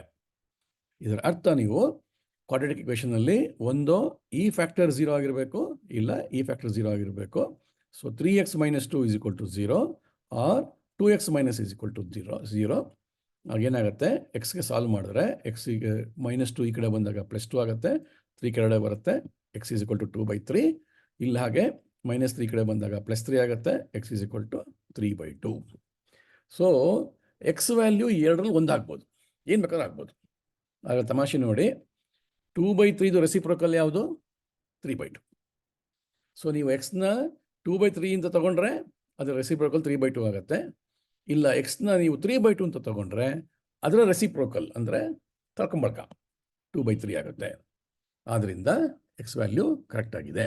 ಈಗ ನೀವು ವೆರಿಫಿಕೇಷನ್ ಮಾಡೋದಕ್ಕೆ ನೀವು ಪಕ್ಕದಲ್ಲಿ ಯಾವತ್ತಿಗೂ ಅಷ್ಟೇ ಒಂದು ಪ್ರಾಬ್ಲಮ್ ಸಾಲ್ವ್ ಮಾಡಿದ್ಮೇಲೆ ವೆರಿಫೈ ಮಾಡಿ, ಆವಾಗ ನಿಮ್ಮ ಅಂಡರ್ಸ್ಟ್ಯಾಂಡಿಂಗ್ ಚೆನ್ನಾಗಾಗುತ್ತೆ. ಒಂದು ಸಲ ಅಂಡರ್ಸ್ಟ್ಯಾಂಡಿಂಗ್ ಚೆನ್ನಾಗಾದ್ಮೇಲೆ ಮುಂದೆ ಕಾಂಪಿಟೇಷನಲ್ಲಿ ಬೇಗ ಮಾಡ್ಕೊಂಡು ಹೋಗಿ ಸರೋಗುತ್ತೆ. ಅಲ್ಲಿ ವೆರಿಫಿಕೇಷನ್ ಮಾಡೋ ಅಗತ್ಯ ಇಲ್ಲ, ಆದರೆ ಕಲ್ತ್ಕೊಳೋದಕ್ಕೆ ವೆರಿಫಿಕೇಷನ್ ಮಾಡಬೇಕು. ಸೊ 2/3 ಅಂತ ತಗೊಳ್ತೇನೆ ಎಕ್ಸ್ ವ್ಯಾಲ್ಯೂ. ಆವಾಗ 1/x ಏನಾಗುತ್ತೆ, ಇದು ಫ್ರ್ಯಾಕ್ಷನ್ ಆದ್ದರಿಂದ ಅದನ್ನು ರಿವರ್ಸ್ ಮಾಡೋದಾಯಿತು, 3/2 ಆಗುತ್ತೆ. ಸೊ 2/3 + 3/2 ಏನಾಯಿತು? 3ಕ್ಕೂ 2ಕ್ಕೂ LCM 6 ಆಯಿತು. 3 2 2 4, 2 3 3 9. ಎಷ್ಟಾಯಿತು? 13/6. ಅವ್ರು ಕೊಟ್ಟಿದ್ದು ಕರೆಕ್ಟಾಗಿ ಬಂತು. ಇದರರ್ಥ ನಾವು ಮಾಡಿದ್ದ ಲೆಕ್ಕ ಸರಿ ಇದೆ ಅಂತ. ಮುಂದಿನ ಲೆಕ್ಕ ನೋಡೋಣ. If the sum of 2 numbers is 10 and the sum of their reciprocal is 5/12, find the numbers. ಇದು ಅಷ್ಟೇ, ಮುಂಚೆ ಮಾಡಿದಾಗೆ ಸ್ವಲ್ಪ ಅರ್ಥ ಮಾಡ್ಕೊಂಡ್ಬಿಟ್ರೆ ಸುಲಭವಾಗಿರುತ್ತೆ. ಈ ಎರಡು ಸಂಖ್ಯೆಗಳಿವೆ, ಯಾವುದು ಅಂತ ಗೊತ್ತಿಲ್ಲ, ಕಂಡುಹಿಡಿಬೇಕು. ಅದೆರಡನ್ನು ಕೂಡಿಸಿದ್ರೆ ಸಮ್ 10 ಬರುತ್ತೆ. ಅವೆರಡರದ್ದು ರೆಸಿಪ್ರೋಕಲ್ ಅಂದರೆ 1/, ಮೊದಲನೇ ನಂಬರು, ಇನ್ನೊಂದು 1/, ಎರಡನೇ ನಂಬರ್ ತೊಗೊಂಡು ಆ್ಯಡ್ ಮಾಡಿದ್ರೆ 5/12 ಬರುತ್ತೆ. ಇಂಥ ಕಂಡೀಷನ್ನಲ್ಲಿ ನಂಬರ್ಸ್ ಏನು ತಿಳ್ಕೋಬೇಕು, ನಮಗೆ ಗೊತ್ತಿರೋ ಲೆಕ್ಕದ ಜ್ಞಾನ ಬಳಸ್ಕೊಂಡು. ಸೊ ಇದೇ ಥರ ಮಾಡೋಣ. Let the numbers be X and Y. ಆವಾಗ ಏನು ಕೊಟ್ಟಿದ್ದಾರೆ ನಮಗೆ? x + y ಕೊಟ್ಟಿದ್ದಾರೆ. ಎಷ್ಟು ಅಂತ? ಅದು 10 ಕೊಟ್ಟಿದ್ದಾರೆ. Reciprocal, sum of the reciprocal ಅಂದರೆ 1/x + 1/y ಕೊಟ್ಟಿದ್ದಾರೆ 5/12. ಇಷ್ಟು ಬರ್ಕೊಂಡ್ಮೇಲೆ ಮುಂದಿನ ಲೆಕ್ಕ ಸುಲಭ ಆಗುತ್ತೆ. ಈಗ ಮುಂಚೆ ನಾವು ಇದನ್ನು ಆ್ಯಡ್ ಮಾಡೋಣ. 1/x + 1/y ಅಂದರೆ ಎಕ್ಸ್ ಆ್ಯಂಡ್ ವೈಗೆ LCM xy ಆಯಿತು. ನ್ಯೂಮಿನೇಟರಲ್ಲಿ y ಕ್ಯಾನ್ಸಲ್ ಆದಾಗ x ಕ್ಯಾನ್ಸಲ್ ಆದಾಗ y. So x + y ಮೇಲಾಯಿತು 5/12. ಇದನ್ನು ಕ್ರಾಸ್ ಮಲ್ಟಿಪ್ಲಿಕೇಟ್ ಮಾಡಿದ್ರೆ 12 × x + y = 5 × xy. ಕೆಲವೊಂದು ಸ್ಟೆಪ್ಸ್ನ ನಾನು ಹಾರಿಸ್ತಾ ಇದ್ದೇನೆ, ಯಾಕೆಂದರೆ ಈಗಾಗಲೇ ನೀವು ಮುಂಚೆ ಮಾಡಿದ್ದೀರಾ, ಕಲ್ತ್ಕೊಂಡಿದ್ದೀರಾ. ಇದನ್ನು ಈಗ ಮೆಂಟಲ್ಲಾಗಿ ಬೇಗ ಮಾಡೋದನ್ನು ಅಭ್ಯಾಸ ಮಾಡ್ಕೋಬೇಕು. ಹೇಗೆ ಅಂತ ತೋರಿಸ್ಕೊಡ್ತಾ ಇದ್ದೇನೆ. ಸೊ x + yಗೆ ವ್ಯಾಲ್ಯೂ ಕೊಟ್ಟಿದ್ದಾರೆ, ಅದು ಎಷ್ಟು? 10. ಸೊ 10ನ ಇಲ್ಲಿ ಹಾಕೊಂಡ್ಬಿಟ್ಟ ಅಂದರೆ 12 × 10 120 ಆಗೋಯ್ತು. ಸೊ 120 ಇಲ್ಲಿ xyಗೆ 5 ಇದೆ, ಈ ಕಡೆ ಕಳಿಸಿದ್ರೆ 120/5 ಈಸ್ 24. ಅದನ್ನು ಕ್ವಿಕ್ಕಾಗಿ ಹೇಗೆ ಮಾಡೋದಪ್ಪ ಅಂದರೆ 5ಇಂದ ಡಿವೈಡ್ ಮಾಡೋದಕ್ಕೆ 120ನ್ನು 5 4 20, ಆಮೇಲೆ 2 10 ಮಾಡ್ಕೋಬೋದು. ಇಲ್ಲ ಮೆಂಟಲಲ್ಲಿ ಕ್ವಿಕ್ಕಾಗಿ 120ನ್ನು ಡಬಲ್ ಮಾಡಿಬಿಟ್ರೆ 240 ಈಸಿ. ಅದೇ ಥರ 5 ಡಬಲ್ ಮಾಡಿದ್ರೆ × 2, ಡಬಲ್ ಅಂದರೆ × 2 10 ಆಗುತ್ತೆ. ಆವಾಗ 0 0 ಹೊಟ್ಟೋಗ್ಬಿಟ್ಟು 240/10ಗೆ 0 0 ಹೋಗಿ 24 ಬಂದುಬಿಡುತ್ತೆ. So xy = 24. ನಾವು ಒಂದು ತಿಳ್ಕೊಬೇಕು, ಯಾವಾಗಲೂ ನಮಗೆ x + y ಗೊತ್ತಿದೆ, xy ಗೊತ್ತಿದೆ ಅಂದರೆ x - y ಕಂಡುಹಿಡಿಬೋದು. ಅಥವಾ x - y ಗೊತ್ತಿದೆ, xy ಗೊತ್ತಿದೆ ಅಂದರೆ x + y ಕಂಡುಹಿಡಿಬೋದು. x + y ಗೊತ್ತಿದ್ದು xy ಗೊತ್ತಿದ್ರೆ ನಾವು x ಸಪ್ರೇಟು y ಸಪ್ರೇಟ್ ಮಾಡೋಕ್ಕಾಗಲ್ಲ. ಆದರೆ x + y ಗೊತ್ತಿದ್ದು x - y ಗೊತ್ತಾಗ್ಬಿಟ್ರೆ ಸಪ್ರೇಟ್ ಮಾಡ್ಬೋದು. ಹೇಗೆ ಅಂತ ಮುಂದೆ ನೋಡೋಣ. ಫಾರ್ಮುಲಾ ಏನಪ್ಪ ಅಂದರೆ x minus Y whole square is equal to X plus Y whole square minus 4xy.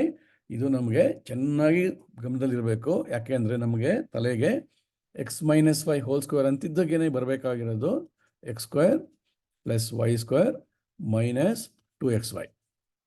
ಅದೇ ರೀತಿ ಈ ಕಡೆ x plus Y whole square ಅಂತಿದ್ದಾಗೆ ತಲೆಗೆ ಬರಬೇಕಾಗಿರೋದು x square plus y square plus 2xy ಅಲ್ವೇ? So plus 2xy minus 2xy ಆಗಬೇಕಾದ್ರೆ ಏನು ಮಾಡಬೇಕು? ಮೈನಸ್ 4xy ಹಾಕ್ಬಿಟ್ರೆ ಇಲ್ಲಿ ನಮಗೆ ಇದೆರಡು ಈಕ್ವಲ್ ಆಗುತ್ತೆ. ಈಗ ಈಕ್ವಲ್ ಸೈನಿಗೆ ಬೆಲೆ ಬಂತು. ಸೊ ನಾವು ಅದೇ ರೀತಿ X minus Y whole square is equal to X plus Y whole square minus 4xy ಹಾಕಿದ್ವಿ. ಕಾರಣ ಏನಪ್ಪ ಅಂದರೆ ನಾವು ಎಕ್ಸ್ ಮೈನಸ್ ವೈ ಕಂಡುಹಿಡಿಯಬೇಕು. ನಮಗೆ ಎಕ್ಸ್ ಪ್ಲಸ್ ವೈ ಎಷ್ಟೊಂದು ಗೊತ್ತಿದೆ 10, ಎಕ್ಸ್ ವೈ ಎಷ್ಟೊಂದು ಕಂಡುಹಿಡಿದ್ವಿ 24 ಮಾಡಿದ್ರೆ 10 square is 100, 24 into 4 is 96, difference is 4. X minus Y whole square 4 ಆದರೆ X minus Y is equal to 2. ಯಾವಾಗ ಎಕ್ಸ್ ಮೈನಸ್ ವೈ ಸಿಕ್ಬಿಡ್ತು, ಇಲ್ಲಿ ಎಕ್ಸ್ ಪ್ಲಸ್ ವೈ ಈಗಾಗಲೇ ಕೊಟ್ಟಿದ್ದಾರೆ ಅಂದರೆ ಇನ್ನು ಎಕ್ಸ್ ಆ್ಯಂಡ್ ವೈ ಕಂಡುಹಿಡಿಯೋದು ಭಾಳ ಸುಲಭ. ಎರಡನ್ನೂ ಆ್ಯಡ್ ಮಾಡಿಬಿಡಿ. X plus Y is equal to 10, X minus Y is equal to 2. ಎರಡು ಆ್ಯಡ್ ಮಾಡಿದ್ರೆ ವೈ ಆ್ಯಂಡ್ ವೈ ಕ್ಯಾನ್ಸಲ್ ಆಗುತ್ತೆ, 2x ಆಗುತ್ತೆ, 10 + 2 12 ಆಗುತ್ತೆ. ಆವಾಗ ಎಕ್ಸ್ ಇಸ್ ಈಕ್ವಲ್ ಟು 6 ಆಗುತ್ತೆ. ಎಕ್ಸ್ 6 ಆಯಿತು ಅಂದರೆ ನೀವು ಇಲ್ಲಾದರೂ ಸಬ್ಸ್ಟಿಟ್ಯೂಟ್ ಮಾಡಿ, ಇದಕ್ಕಾದರೂ ಸಬ್ಸ್ಟಿಟ್ಯೂಟ್ ಮಾಡಿ, ವೈ ಇಸ್ ಈಕ್ವಲ್ ಟು 4 ಬರುತ್ತೆ. ಸೊ ಎಕ್ಸ್ ವ್ಯಾಲ್ಯೂ ಗೊತ್ತು, ವೈ ವ್ಯಾಲ್ಯೂ ಗೊತ್ತು. The answer is 6 and 4. So 6 and 4 ಕರೆಕ್ಟಾಗಿ ಇದೆಯಾ ಇಲ್ವಾ ಅಂತ ಕಂಡುಹಿಡಿಯೋದು ಹೇಗಪ್ಪ ಅಂದರೆ ಮೊದಲನೇದಾಗಿ ಸಮ್ ಆಫ್ 2 numbers is 10 ಅಂತ ಗೊತ್ತಾಗೋಯ್ತು, 6 + 4. ಅದೇ ಥರದ ರೆಸಿಪ್ರೊಕಲ್ ಮಾಡಿ ನೋಡಿ ನೀವು 1/6 + 1/4 ಮಾಡಿದ್ರೆ 6ಕ್ಕೂ 4ಕ್ಕೂ ಎಲ್ ಸಿ ಎಮ್ಮು 12, 6 2 4 3 2 + 3 is 5/12 ಸಿಕ್ಬಿಡ್ತು ಇಲ್ಲಿ. This is how you verify the problem. ಈಗ ನೆಕ್ಸ್ಟ್ ಪ್ರಾಬ್ಲಮ್ ನೋಡೋಣ. 3 numbers are in the ratio 3:2:5. The sum of their squares is 1862. Find the numbers. ಇಲ್ಲೂ ಅಷ್ಟೇ ನಾವು ಒಂದು ಎಕ್ಸ್ ಅಂತ ತಗೊಂಡ್ರೆ ಆಗ ನಮಗೆ ಲೆಕ್ಕ ಮಾಡೋಕ್ಕೆ ಸುಲಭ ಆಗುತ್ತೆ. ಹೇಗಪ್ಪ ಅಂದರೆ let the numbers B 3x, 2x and 5x.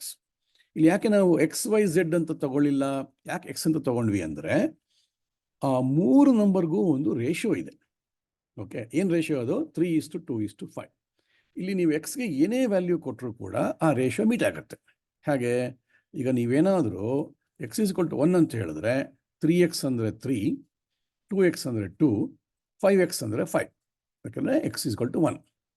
ಅದೇ ನೀವು ಎಕ್ಸ್ಗೆ 2 ಅಂತ ಕೊಟ್ಟರೆ ಇಲ್ಲಿ ಇದ್ರ ಪ್ರಕಾರ 3 × 2 6, ಹಾಗೆ 2 × 2 is 4, ಆಮೇಲೆ 5 × 2 is 10. ನೋಡಿ, ಇದು ಕೂಡ ಇದೇ ರೇಷಿಯೋಲ್ಲೇ ಇದೆ, 3:2:5. ಆದ್ದರಿಂದ ನಾವು ಎಕ್ಸ್ ವೈ ಝೆಡ್ ಅಂತ ತೊಗೊಳ್ಳೋ ಅಗತ್ಯ ಇಲ್ಲ. 3x, 2x, 5x ಅಂತ ತೊಗೊಂಡ್ರೆ ಅದೇ ಅರ್ಥ ಬರುತ್ತೆ. ಅದು ನಮಗೆ ಪ್ರಾಬ್ಲಮ್ ಸಾಲ್ವ್ ಮಾಡೋದಕ್ಕೆ ಅನುಕೂಲ ಕೂಡ ಆಗುತ್ತೆ. ಜಾಸ್ತಿ ವೇರಿಯೇಬಲ್ಸ್ ಇದ್ದರೆ ಯಾವತ್ತೂ ಕಷ್ಟ. ಒಂದು ವೇರಿಯೇಬಲ್ಗೂ ಇನ್ನೊಂದು ವೇರಿಯೇಬಲ್ ರಿಲೇಷನ್ ಇತ್ತು ಅಂದರೆ ಆ ರಿಲೇಷನ್ನೇ ಹಾಕ್ಬಿಟ್ರೆ ನಾವು ಪ್ರಾಬ್ಲಮ್ ಸಾಲ್ವ್ ಆಗ್ಬಿಡುತ್ತೆ ಬೇಗ. ಸೊ 3x, 2x, 5x ಅಂತಿದೆ. The sum of their squares is 186 ಅಂತ ಕೊಟ್ಟಿದ್ದಾರೆ. ಅದು ಬಹಳ ಮುಖ್ಯ. 3x square + 2x square + 5x whole square is equal to 1862. ಸೊ 3 ಸ್ಕ್ವೇರ್ ಮಾಡಿದ್ರೆ 9 ಬಂತು, x square 9x square + 4x square + 25x square is equal to 1862. Add ಮಾಡಿ 9 4 13 + 25 38. 38x square is equal to 1862. x square is equal to ಎಷ್ಟು ಅಂತ 38 ಕೆಳಗೆ ಹಾಕೊಂಡು divide ಮಾಡಿದ್ರೆ 49 ಬರುತ್ತೆ. So x is equal to 7. So ಒಂದು ಸಲ ಇಲ್ಲಿ ನೋಡಿ, ಇಲ್ಲಿ ನಾವು 1 ನೋಡಿದ್ವಿ, 2 ನೋಡಿದ್ವಿ, ಹಾಗೆ ಇಲ್ಲಿ 7 ಅಂತ ತೊಗೊಂಡ್ಬಿಟ್ರೆ ಅಂದರೆ ಬರೋ ಪ್ರಾಬ್ಲಮ್ಮು ಸೊಲ್ಯೂಷನ್ ಬಂದು 21 = 14 = 35. So this is the answer. ಇದನ್ನು ನೀವು ವೆರಿಫೈ ಮಾಡಬೇಕು ಅಂದರೆ ಏನು ಮಾಡಬೇಕು? ಈ ಕಂಡೀಷನ್ನ ಸ್ಯಾಟಿಸ್ಫೈ ಮಾಡಬೇಕು. ಅಂದರೆ ನೀವು ಸಪ್ರೇಟಾಗಿ ಕ್ಯಾಲ್ಕುಲೇಟರ್ ಬೇಕಾದರೆ ತಗೊಂಡು 21 ಸ್ಕ್ವೇರ್ ಎಷ್ಟು ಅಂತ ಕಂಡಿರಿ, ಪ್ಲಸ್ 14 ಸ್ಕ್ವೇರ್ ಎಷ್ಟು ಅಂತ ಕಂಡಿಡಿರಿ, ಪ್ಲಸ್ 35 ಸ್ಕ್ವೇರ್ ಎಷ್ಟು ಅಂತ ಕಂಡಿಡಿರಿ. ಅದನ್ನು 3 ಆ್ಯಡ್ ಮಾಡಿದ್ರೆ ನಿಮಗೆ 1862 ಬರಬೇಕು. That will prove what you have done is correct. Next problem. The average of 4 consecutive even numbers is 27. ಇಲ್ಲಿ ನೋಡಿ, ಇಲ್ಲಿ ಕೆಲವೊಂದು ಚೆನ್ನಾಗಿ ಅರ್ಥ ಮಾಡ್ಕೋಬೇಕು. ಇಲ್ಲಿ ಆವರೇಜ್ ಅನ್ನೋ ವರ್ಡ್ ಇದೆ, ಕನ್ಸಿಕ್ಯೂಟಿವ್ ಅಂತ ವರ್ಡ್ ಇದೆ. ಈವನ್ ಅನ್ನೋ ವರ್ಡ್ ಇದೆ. ಈ ಥರ ನಾವು ವರ್ಡ್ಸ್ ನಮಗೆ ಸಿಗ್ತಾ ಇದ್ದಂಗೆ ಇದೆಲ್ಲ ಮ್ಯಾಥಮೆಟಿಕ್ಸ್ ವರ್ಡ್ಸ್ ಇವೆಲ್ಲ. ಇದೆಲ್ಲ ಇಂಗ್ಲೀಷ್ ವರ್ಡ್ಸ್, ಬರೀ ಇಂಗ್ಲೀಷ್ ವರ್ಡ್ಸ್ ಮಾತ್ರ ಅಲ್ಲ. ಆ್ಯಾವ್ರೇಜ್ ಅಂತಿದ್ದಂಗೆ ತಲೆಯಲ್ಲಿ ಓಡ್ತಾ ಇರಬೇಕು, ಏನು ಮಾಡಬೇಕು ಆ್ಯಾವ್ರೇಜ್ ಮಾಡೋಕ್ಕೆ ಅಂತ. ಕನ್ಸಿಕ್ಯೂಟಿವ್ ಅಂದ್ರೆ ಏನು, ಒಂದಾದ್ಮೇಲೆ ಕಂಟಿನ್ಯೂಸ್ ಆಗಿ ಬರುವಂಥದ್ದು. ಈವನ್ ನಂಬರ್ಸ್ ಅಂದರೆ ಈವನ್ ನಂಬರ್ಸೇ ಕನ್ಸಿಕ್ಯೂಟಿವ್ ಆಗಿ ಬರಬೇಕೇ ಹೊರತು 1, 2, 3, 4 ಅಲ್ಲ. ಸೊ ಉದಾಹರಣೆಗೆ 2, 4, 6, 8 they are consecutive 4 even numbers. ಆದರೆ ಅದ್ರದ್ದು ಆ್ಯಾವ್ರೇಜ್ 27 ಆಗುತ್ತೆ ಅಲ್ವೋ ಗೊತ್ತಿಲ್ಲ, ಅದಕ್ಕೋಸ್ಕರ 2, 4, 6 ಅಂತ ಅನ್ಕೋಬೇಡಿ. Example of a 4 consecutive even numbers is 2, 4, 6, 8. Find the largest of these numbers. ಒಂದು ವೇಳೆ 2, 4, 6, 8 ಕರೆಕ್ಟ್ ಆನ್ಸರ್ ಆಗಿದ್ದರೆ ಅದರದ್ದು ಲಾರ್ಜೆಸ್ಟ್ ನಂಬರ್ ಯಾವುದು? 8. ಅದು ಉತ್ತರ ಆಗ್ತಿತ್ತು, ಆದರೆ ನಮಗೆ ಗೊತ್ತಿಲ್ಲ. ಕಂಡುಹಿಡಿಯೋಣ, ಯಾಕೆಂದರೆ ಈ ಕಂಡೀಷನ್ ಇದೆ, average of those 4 number should be 27. So ಏನಾಗುತ್ತೆ, ಮೊದಲನೇ ನಂಬರ್ ಎಕ್ಸ್ ಅಂತ ತಗೊಂಡ್ರೆ ಎರಡನೇ ನಂಬರು x+2 ಆಗಿರುತ್ತೆ, ಮೂರನೇ ನಂಬರು x+4, ನಾಲ್ಕನೇ ನಂಬರು x+6 ಆಗಿರುತ್ತೆ. ಉದಾಹರಣೆಗೆ ಎಕ್ಸನ್ನು ನಾವು 2 ಅಂದ್ಕೊಂಡ್ರೆ 2, 4, 6, 8 ಆಗ್ತಿತ್ತು x2 ಆದರೆ. ನಮಗೆ ಆ್ಯಾವ್ರೇಜ್ ಕಂಡಿದ್ದು ಗೊತ್ತಿದೆ.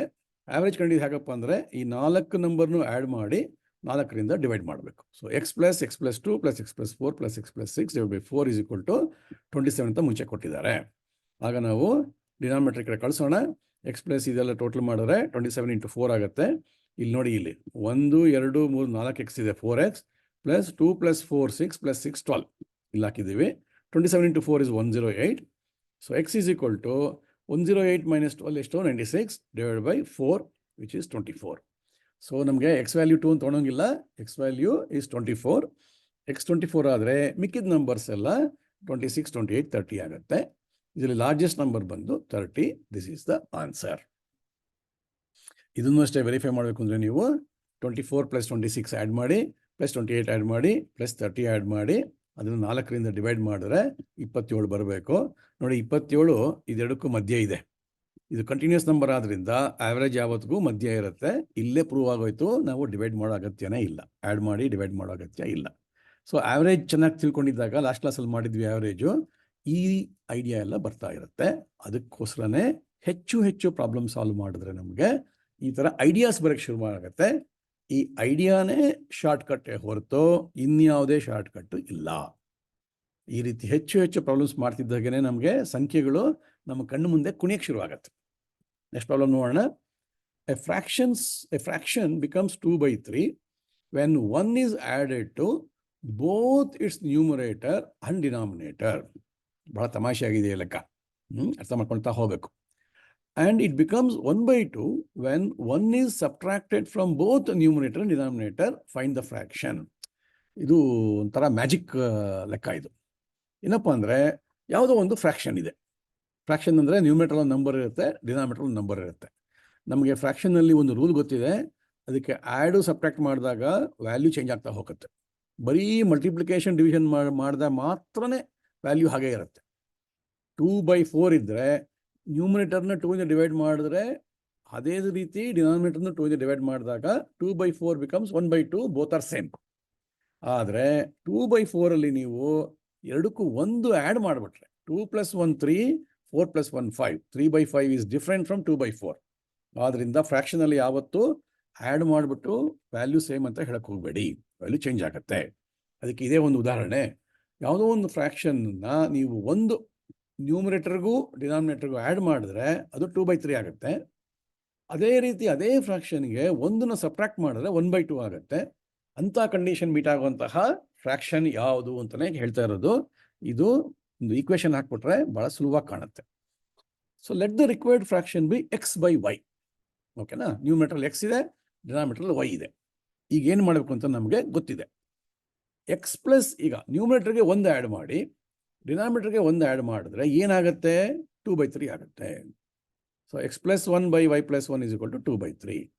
ಅದೇ ರೀತಿ ಒಂದು ಸಬ್ಟ್ರಾಕ್ಟ್ ಮಾಡಿದ್ರೆ x - 1 / y - 1 ಸಬ್ಟ್ರಾಕ್ಟ್ ಮಾಡಿದ್ರೆ ಅದು 1/2 ಆಗುತ್ತೆ. ಹೀಗಾದಾಗ ಈ ಎರಡು ಈಕ್ವೇಷನ್ ಅವ್ರು ನಮಗೆ ಕೊಟ್ಟಿರೋದ್ರಿಂದ ನಮಗೆ x and y ಕಂಡುಹಿಡಿಬೋದು.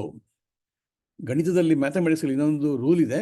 ಏನಪ್ಪ ಅಂದರೆ, ನಿಮಗೆ 2 ವೇರಿಯಬಲ್ ಇದ್ದರೆ ನಿಮಗೆ 2 ಬೇರೆ ಬೇರೆ ಈಕ್ವೇಷನ್ಸ್ ಇರಬೇಕು. 3 ವೇರಿಯೇಬಲ್ ಇದ್ದರೆ 3 ಇಕ್ವೇಷನ್ ಇರಬೇಕು. ಸೊ 2 ವೇರಿಯೇಬಲ್ ಇದ್ದು ಒಂದೇ ಇಕ್ವೇಷನ್ ಕೊಟ್ಟರೆ ವ್ಯಾಲ್ಯೂ ಕಂಡುಹಿಡಿಯೋಕ್ಕಾಗೋದಿಲ್ಲ. ಸೊ ಇಲ್ಲಿ ಎಕ್ಸ್ ಆ್ಯಂಡ್ ವೈ 2 ವೇರಿಯೇಬಲ್ ಇದೆ, 2 ಇಕ್ವೇಷನ್ಸ್ ಇದೆ. ಈಗ ಕಂಡುಹಿಡಿಯೋಣ. ಮೊದಲನೇ ತಗೊಳ್ಳೋಣ. 3 ಇಂದು ಕ್ರಾಸ್ ಮಲ್ಟಿಫೈ ಆಗುತ್ತೆ. 3 × x + 1 = 2 × y + 1. ಸಿಂಪ್ಲಿಫೈ ಮಾಡಿದ್ರೆ 3x + 3 = 2y + 2. ಫರ್ದರ್ ಸಿಂಪ್ಲಿಫೈ ಮಾಡಿದ್ರೆ 3x ಹಾಗೆ ಇಟ್ಕೊಳ್ಳಿ, 2y ಈ ಕಡೆ ಕಳಿಸಿ, -2y ಆಯಿತು. ಈ 3 ಈ ಕಡೆ ಕಳಿಸಿ. ಸೊ 2 - 3 = -1 ಆಯಿತು. ಇದು ಇಕ್ವೇಷನ್ ನಂಬರ್ 1. ಈ ರೀತಿ ಬರ್ಕೊಂಡು ಹೋದ್ರೆ ನಮಗೆ ಸುಲಭ ಆಗುತ್ತೆ. ಇನ್ನು ಸಾಲ್ವ್ ಮಾಡೋಣ. x - 1 ಈ ಕಡೆ 1/2 ಇದೆ. 2 × x - 1 = 1 × y - 1. 2x - 2 = y - 1. 2x ಹಾಗೆ ಇಟ್ಕೊಳ್ಳಿ, y ಈ ಕಡೆ ಕಳಿಸಿದ್ರೆ -y ಆಯಿತು. -2 ಈ ಕಡೆ ಬಂದರೆ +2 ಆಗುತ್ತೆ. +2 - 1 = 1 ಆಗುತ್ತೆ. So 2x - y = another equation. ಈಗ ನಮಗೆ 2 ಇಕ್ವೇಷನ್ ಇದೆ, 2 ವೇರಿಯೇಬಲ್ ಇದೆ. ಈಗ ಎಕ್ಸ್ ಆ್ಯಂಡ್ ವೈ ಕಂಡುಹಿಡಿಯೋದು ಬಹಳ ಸುಲಭ. ಇದನ್ನು ಮಾಡ್ತಾ ಮಾಡ್ತಾ ಮಾಡ್ತಾ ಚೆನ್ನಾಗಿ ಅಭ್ಯಾಸ ಆಗಬೇಕು. ಇಲ್ಲಿ ನೋಡಿ, ಸಾಲ್ವಿಂಗ್ 1 and 2. ಸೊ ನಾವೇನು ಮಾಡಿದ್ದೀವಿ ಇಲ್ಲಿ ಅಂದರೆ, ಈ 2x - y = 1 ಅಂತಿದೆಯಲ್ಲ, ಇದನ್ನು ನಾವು ಇಲ್ಲಿ ತಗೊಂಡು 2ರಿಂದ ಮಲ್ಟಿಪ್ಲೈ ಮಾಡಿಬಿಟ್ಟು ಅದನ್ನು 4x - 2y = 2 ಅಂತ ಬರೆದಿದ್ದೇವೆ. ಯಾಕಪ್ಪ ಬರೆದಿದ್ದೇವೆ ಅಂದರೆ, ನಮಗಿಲ್ಲಿ 3x - 2y = -1 ಈಗಾಗಲೇ ಇರೋದ್ರಿಂದ ಇಲ್ಲೂ ಒಂದೇ ಸಂಖ್ಯೆ ಇದ್ದುಬಿಟ್ರೆ ಸುಲಭ ಆಗುತ್ತೆ. ಹಾಗೇನು ತೋರಿಸ್ತೇನೆ. 2x - y = 1 ಅನ್ನೋದ್ರೂ ಒಂದೇ. ಲೆಫ್ಟ್ ಸೈಡ್ಗೆ 2 ಮಲ್ಟಿಪ್ಲೈ ಮಾಡಿ, ರೈಟ್ ಸೈಡ್ಗೆ 2 ಮಲ್ಟಿಪ್ಲೈ ಮಾಡೋದ್ರಿಂದ ನಮಗೆ 4x - 2y = 2 ಅಂದ್ರೂ ಒಂದೇ. ಸೊ ಇದು ಈಕ್ವೇಷನ್ ನಂಬರ್ 2. ಇದನ್ನು ಇಲ್ಲಿ ಈ ಥರ ಬರೆದಿದ್ದೇವೆ. ಈಕ್ವೇಷನ್ ನಂಬರ್ 1 ಹಾಗೇ ಬರೆದಿದ್ದೇವೆ. ಇಲ್ಲಿ ಏನು ಬದಲಾವಣೆ ಮಾಡಿಲ್ಲ. 3x - 2y. ಈಗೇನು ಮಾಡಿ, ಇದೆರಡು ಆ್ಯಡ್ ಮಾಡಬೇಡಿ, ಸಬ್ಟ್ರಾಕ್ಟ್ ಮಾಡಿ. ಈ ಈಕ್ವೇಷನ್ನು ಸಬ್ಟ್ರಾಕ್ಟ್ ಮಾಡಿ. ಇದರಿಂದ ಇದು ಮೊದಲನೇ ಈಕ್ವೇಷನಿಂದ ಎರಡನೇ ಈಕ್ವೇಷನ್ ಸಬ್ಟ್ರಾಕ್ಟ್ ಮಾಡಿ. So 4x - 3x = x. -2y -2y ಅಂದರೆ +2y ಆಗುತ್ತೆ. ಅವಾಗ ಇದೆರಡು ಕ್ಯಾನ್ಸಲ್ ಆಗುತ್ತೆ. ಓಕೆ. ಸೊ 2 - ಅಂದರೆ ಪ್ಲಸ್ ಆಗುತ್ತೆ. 2 + 1 3 ಆಗುತ್ತೆ. So x = 3 ಸಿಕ್ಬಿಡ್ತು. ನಾನು 2 ಸ್ಟೆಪ್ನ ಒಂದೇ ಸ್ಟೆಪ್ ಮಾಡಿದ್ದೀನಿ ಇಲ್ಲಿ ಬೇಕು ಅಂತ. ನೀವು ಸ್ವಲ್ಪ ಚೆನ್ನಾಗಿ ಅರ್ಥ ಮಾಡ್ಕೋಬೇಕು. ಇನ್ನು ಮುಂದೆ ಬರ್ತಾ ಬರ್ತಾ ಎಲ್ಲನೂ ಡಿಟೇಲಾಗಿ ಹಾಕ್ತಾ ಹೋದರೆ ಬೇಗ ಅರ್ಥವಾಗಲ್ಲ. ಸ್ವಲ್ಪ ಶಾರ್ಟ್ಕಟ್ ಮಾಡ್ತಾ ಹೋಗಬೇಕು. ಸೊ ಎಕ್ಸ್ ವ್ಯಾಲ್ಯೂ 3 ಸಿಕ್ಬಿಡ್ತು ಅಂದರೆ ನೀವು ಯಾವುದಾದ್ರೂ ಒಂದು ಈಕ್ವೇಷನ್ಗೆ x = 3 ಸಬ್ಸ್ಟಿಟ್ಯೂಟ್ ಮಾಡಿ. ಇದಕ್ಕೆ ಮಾಡೋಣ. ಸೊ 3 - 4 = 12. 12 ಇಲ್ಲಿದೆ. ಈ -2y ಈ ಕಡೆ ಕಳಿಸಿದ್ರೆ +2y ಆಯಿತು. ಈ +2ನ ಈ ಕಡೆ ಕಳಿಸಿದ್ರೆ -2 ಆಗುತ್ತೆ. 12ರಲ್ಲಿ 2 10 ಆಗುತ್ತೆ. ಇಲ್ಲಿ 2y ಇದೆ. 2y 10 ಆಯಿತು ಅಂದರೆ 1yಗೆ 5 ಆಯಿತು. y ಸಿಕ್ಬಿಡ್ತು. ಈ ಈಕ್ವೇಷನ್ಗೆ ಹಾಕಿದ್ರು ಅದೇ ಸಿಗುತ್ತೆ. ಇಲ್ಲೂ ಹಾಕಿದ್ರು ಕೂಡ x = 3 ಇದೆ. 3 × 3 9 ಇದೆ. ಇಲ್ಲಿ 9 ಇರಲಿ. ಈ -1 ಈ ಕಡೆ ಬಂದರೆ +1 ಆಯಿತು, 10 ಆಗುತ್ತೆ. ಈ -2y ಆ ಕಡೆ ಹೋದರೆ +2y ಆಗುತ್ತೆ. 10/2 ಆಲ್ಸೋ y = 5. ಸೊ x = 3 ಅಂದರೆ ಇಲ್ಲಿ x = 3 ಹಾಕಿ, ಕೆಳಗಡೆ 5 ಹಾಕಿ. 3/5 is the find the fraction ಅಂತ ಹೇಳಿದ್ರಲ್ಲ, ಅದಕ್ಕೆ ಉತ್ತರ 3/5. ಕ್ರಾಸ್ ವೆರಿಫೈ ಮಾಡಬೇಕು ಅಂದರೆ ನೀವು ಏನು ಮಾಡಿ, 3/5 ಅಂತ ಒಂದ್ಸಲ ಹಾಕ್ಕೊಳ್ಳಿ. ಮೊದಲನೇದು ಏನು ಹೇಳಿದ್ದಾರೆ, ನೀವು ಒಂದನ್ನು ಆ್ಯಡ್ ಮಾಡಿದ್ರೆ ಅದು 2/3 ಆಗುತ್ತೆ ಅಂತ ಹೇಳಿದ್ದಾರೆ. ನ್ಯೂಮರೇಟರ್ಗೆ 1 ಆ್ಯಡ್ ಮಾಡಿ, ಡಿನಾಮಿನೇಟರ್ಗೆ 1 ಆ್ಯಡ್ ಮಾಡಿ. ಸೊ ಎಷ್ಟಾಯಿತು? 4/6 ಆಯಿತು. 4/6ನ 2ಇಂದ 2 ಭಾಗಿಸಿದ್ರೆ 2/3 ಆಗುತ್ತೆ. ಅವ್ರು ಹೇಳಿದ್ದು ಬಂತು ನಮಗೆ ಇಲ್ಲಿ. ಅದೇ ಥರ ಒಂದು ಸಬ್ಟ್ರಾಕ್ಟ್ ಮಾಡಿದ್ರೆ 3/5ನಲ್ಲಿ 2 ಕಡೆಯಿಂದ ನ್ಯೂಮರೇಟರ್ಲು 1 ಸಬ್ಟ್ರಾಕ್ಟ್ ಮಾಡಿ, ಡಿನಾಮಿನೇಟರ್ 1 ಸಬ್ಟ್ರಾಕ್ಟ್ ಮಾಡಿ, ಅದು 2/4 ಆಗುತ್ತೆ. 2/4 is nothing but 1/2. ಅದು ಇಲ್ಲಿ ಬಂತು. So the answer is verified. Next problem ಹೋಗೋಣ. 9th problem. 50 is divided into 2 parts such that the sum of the reciprocals is 1/12. Find the 2 parts. ಇಲ್ಲೂ ಅಷ್ಟೇ ನೋಡಿ, ತುಂಬ ಚೆನ್ನಾಗಿದೆ. ಇನ್ನೊಂದು ಸ್ವಲ್ಪ ಕ್ಲೂ ಕೊಟ್ಟಿದ್ದಾರೆ. ಇಲ್ಲಿ 50 ಅನ್ನೋ ಒಂದು ನಂಬರ್ ಇದೆ. ಅದನ್ನು 2 ಭಾಗ ಮಾಡಿದ್ದಾರೆ. ಅದು ಏನು ಬೇಕಾದ್ರೂ ಆಗ್ಬೋದು. 0 + 50 ಆಗ್ಬೋದು, 1 + 49, ಅಥವಾ 48 + 2 ಏನು ಬೇಕಾದ್ರೂ ಆಗ್ಬೋದು. ಆದರೆ ಅದನ್ನು ಹೇಗಪ್ಪ ಇರಬೇಕು ಅಂದರೆ, ಸಮ್ ಆಫ್ ದೇರ್ ರೆಸಿಪ್ರೋಕಲ್. ಅದನ್ನು ರೆಸಿಪ್ರೋಕಲ್ ಮಾಡಿದಾಗ ಆ 2 ನಂಬರ್ನ ಆ್ಯಡ್ ಮಾಡಿದಾಗ 1/12 ಬರಬೇಕು. ಆ ಥರ ಬಂತು ಅಂದರೆ ಫೈಂಡ್ ದ 2 ಪಾರ್ಟ್ಸ್. ಆ 2 ನಂಬರ್ಸ್ ಯಾವುದು ಅಂತ ಕಂಡುಹಿಡಿಯೋದು ತುಂಬ ಸುಲಭ ಇದೆ. ಒಂದು ಎಕ್ಸ್ ಅಂತ ತಗೊಂಡ್ರೆ ಇನ್ನೊಂದು 50 - x ಆಟೋಮೆಟಿಕಾಗಿ ಆಗೇ ಆಗುತ್ತೆ. ಯಾಕೆ? ಒಂದು ಎಕ್ಸ್ ಇದೆ, ಅದು 5 ಇದ್ದರೆ ಇನ್ನೊಂದು ನಂಬರು 45 ಇದೆ. ಸೊ ಎರಡಕ್ಕೂ ಸೇರಿಸಿದ್ರೆ 50 ಆಯಿತು. ಸೊ ಇಲ್ಲಿ ಡಿವೈಡೆಡ್ ಅಂದಾಗ ನೀವು ಡಿವಿಷನ್ ಮಾಡೋಕ್ಕೆ ಹೋಗಬೇಡಿ. ಇದು ಇಂಗ್ಲೀಷ್ ಡಿವೈಡೆಡ್, ಇದು ಮ್ಯಾಥಮೆಟಿಕ್ಸ್ ಡಿವೈಡೆಡ್ ಅಲ್ಲ. So 50 is divide to 2 parts ಅಂದರೆ ನೀವು 50/2 ಅಂತ ತೊಗೋಬೇಡಿ. So 50 is divided by 2 parts ಅಂದಾಗ 2 ತೊಗೊಂಬಿಟ್ಟು 45 ಹಾಕೊಂಬಿಟ್ಟು 45 ಇಸ್ ದ ಆನ್ಸರ್ ಅಂತ ಹೇಳಬಾರ್ದು. ಇದು ಡಿವೈಡ್ ಇಂಟು 2 ಪಾರ್ಟ್ಸ್ ಅಂದರೆ 2 ಭಾಗವಾಗಿ ಮಾಡಲಾಗಿದೆ ಅಂತ ಹೇಳ್ದಂಗೆ ಅರ್ಥ ಹೊರತು 2ರಿಂದ ಭಾಗಿಸಲಾಗಿದೆ ಅಲ್ಲ. ಸೊ ಇಂಗ್ಲೀಷಿನಲ್ಲಿ ಸ್ವಲ್ಪ ಅರ್ಥ ಮಾಡ್ಕೊಳ್ಳೋದು ಮುಖ್ಯ ಆಗುತ್ತೆ. 50 ಈಸ್ ಡಿವೈಡೆಡ್ ಬೈ 2 ಅಂದರೆ 50ನ್ನು 2ರಿಂದ ಭಾಗಿಸಲಾಗಿದೆ. 50 ಈಸ್ ಡಿವೈಡೆಡ್ ಇಂಟು 2 ಅಂದರೆ 50ನ್ನು 2 ಭಾಗವನ್ನಾಗಿ ಮಾಡಲಾಗಿದೆ. ಆದರೆ ಒಂದು ಭಾಗ ಎಷ್ಟು ಇನ್ನೊಂದು ಭಾಗ ಎಷ್ಟು ಅಂತ ಗೊತ್ತಿಲ್ಲ, ಅದನ್ನೇ ನಾವು ಕಂಡುಹಿಡಿಬೇಕಾಗಿರೋದು. ಅದೇ ಇಲ್ಲಿ ಪ್ರಾಬ್ಲಮ್ ಕೊಟ್ಟಿರೋದು. ಅದಕ್ಕೋಸ್ಕರ ನಾವು ಎಕ್ಸ್ ಅಂತ ಒಂದು ಭಾಗ ತೊಗೊಂಡಿದ್ದೇವೆ, ಇನ್ನೊಂದು ಭಾಗ 50 - x ಆಗುತ್ತೆ. ಆದರೆ ಆದಾಗ ನಾವು ಮಾಡಬೇಕಾಗಿರೋದು ಈಗ ಸಮ್ ಆಫ್ ದ ರೆಸಿಪ್ರೋಕಲ್ಸ್ ಅಂದರೆ ಎಕ್ಸ್ದು reciprocal 1/x, 50 - x reciprocal 1/50 - x. This is equal to 1/12. ಇದು ವೆರಿ ಕ್ರೂಷಿಯಲ್. ಇದು ಕೊಟ್ಟಿದ್ದಕ್ಕೆ ನಮಗೆ ಸಾಲ್ವ್ ಮಾಡೋಕ್ಕಾಗ್ತಿರೋದು. Is equal to 1/12. ಇಲ್ಲಿ ಎಕ್ಸ್ಗೂ 50 - xಗೂ L C M x into 50 - x. ಇಲ್ಲಿ ಮೇಲ್ಗಡೆ 50 - x ಪ್ಲಸ್ x ಆಗುತ್ತೆ, ಈಸ್ ಈಕ್ವಲ್ ಟು 1/12. ಇಲ್ಲಿ -x ಪ್ಲಸ್ x ಕ್ಯಾನ್ಸಲ್ ಆಗುತ್ತೆ, 50 ಇರುತ್ತೆ. ಇಲ್ಲಿ ಎಕ್ಸಿಂದ ಮಲ್ಟಿಪ್ಲೈ ಮಾಡಿದಾಗ 50x - x² is equal to 1/12. 12 into 50 ಮಾಡಿಬಿಡಿ, 600 ಆಯಿತು. ಈ ಕಡೆ 50x - x² ಆಯಿತು. ಈ -x² ಈ ಕಡೆ ತೊಗೊಂಬಂದಾಗ +x² ಆಯಿತು. ಪ್ಲಸ್ 50x ಲೆಫ್ಟ್ ತೊಗೊಂಬಂದರೆ -50x ಆಯಿತು. 600 ಎಲ್ಲ ಹಾಗೆ ಇದೆ, +600. ಇಲ್ಲಿ ಎಲ್ಲ ಖಾಲಿ ಆಗಿದ್ದರಿಂದ ಇಲ್ಲಿ 0 ಆಯಿತು. ಇದು ನಮ್ಗೆ ಏನು ಹೇಳುತ್ತಪ್ಪ ಅಂದರೆ this is A quadratic equation. ಇದನ್ನು ನಾವು ಫ್ಯಾಕ್ಟರೈಸೇಷನ್ ಮೆಥಡಲ್ಲಿ ಮಾಡ್ಬೋದು, ಆದರೆ ಎರಡನೇ ಮೆಥಡ್ ನೋಡೋಣ.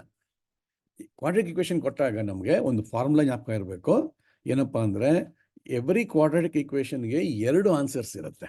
ಯಾಕೆಂದರೆ ಸ್ಕ್ವೇರ್ ಇರೋದ್ರಿಂದ 2 ಆನ್ಸರ್ಸ್ ಇರುತ್ತೆ. ಆ 2 ಆನ್ಸರ್ಸನ್ನು ಕಂಡುಹಿಡಿಯಬೇಕು ಅಂದರೆ ನಾವು ಈ ಫಾರ್ಮುಲಾ ಹಾಕೋಬೇಕು. -b ± √b² - 4ac divide by 2a. ಇದು ನಾವು ಸ್ಕೂಲಲ್ಲಿ ಕಲ್ತಿರೋ ಫಾರ್ಮುಲಾ. ಪ್ಲಸ್ ಅಂತ ಇದ್ದಾಗ ಒಂದು ಆನ್ಸರು, ಮೈನಸ್ ಅಂತ ಬಳಸಿದಾಗ ಇನ್ನೊಂದು ಆನ್ಸರ್. ಅದಕ್ಕೆ ಇಲ್ಲಿ +or- ಅಂತ ಹೇಳ್ತಾರೆ. ಇಲ್ಲಿ ಆ್ಯಕ್ಚುಲಿ 2 ಇಕ್ವೇಷನ್ ಇದೆ, ಎರಡನ್ನು ಸೇರಿಸಿ ಒಂದೇ ಹೇಳೋದಕ್ಕೆ +or- ಬಳಸ್ತಾರೆ. Actual answer -b +√b² - 4ac by 2a. ಅದೇ ರೀತಿ ಇನ್ನೊಂದು answer -b -b² - 4ac by 2a.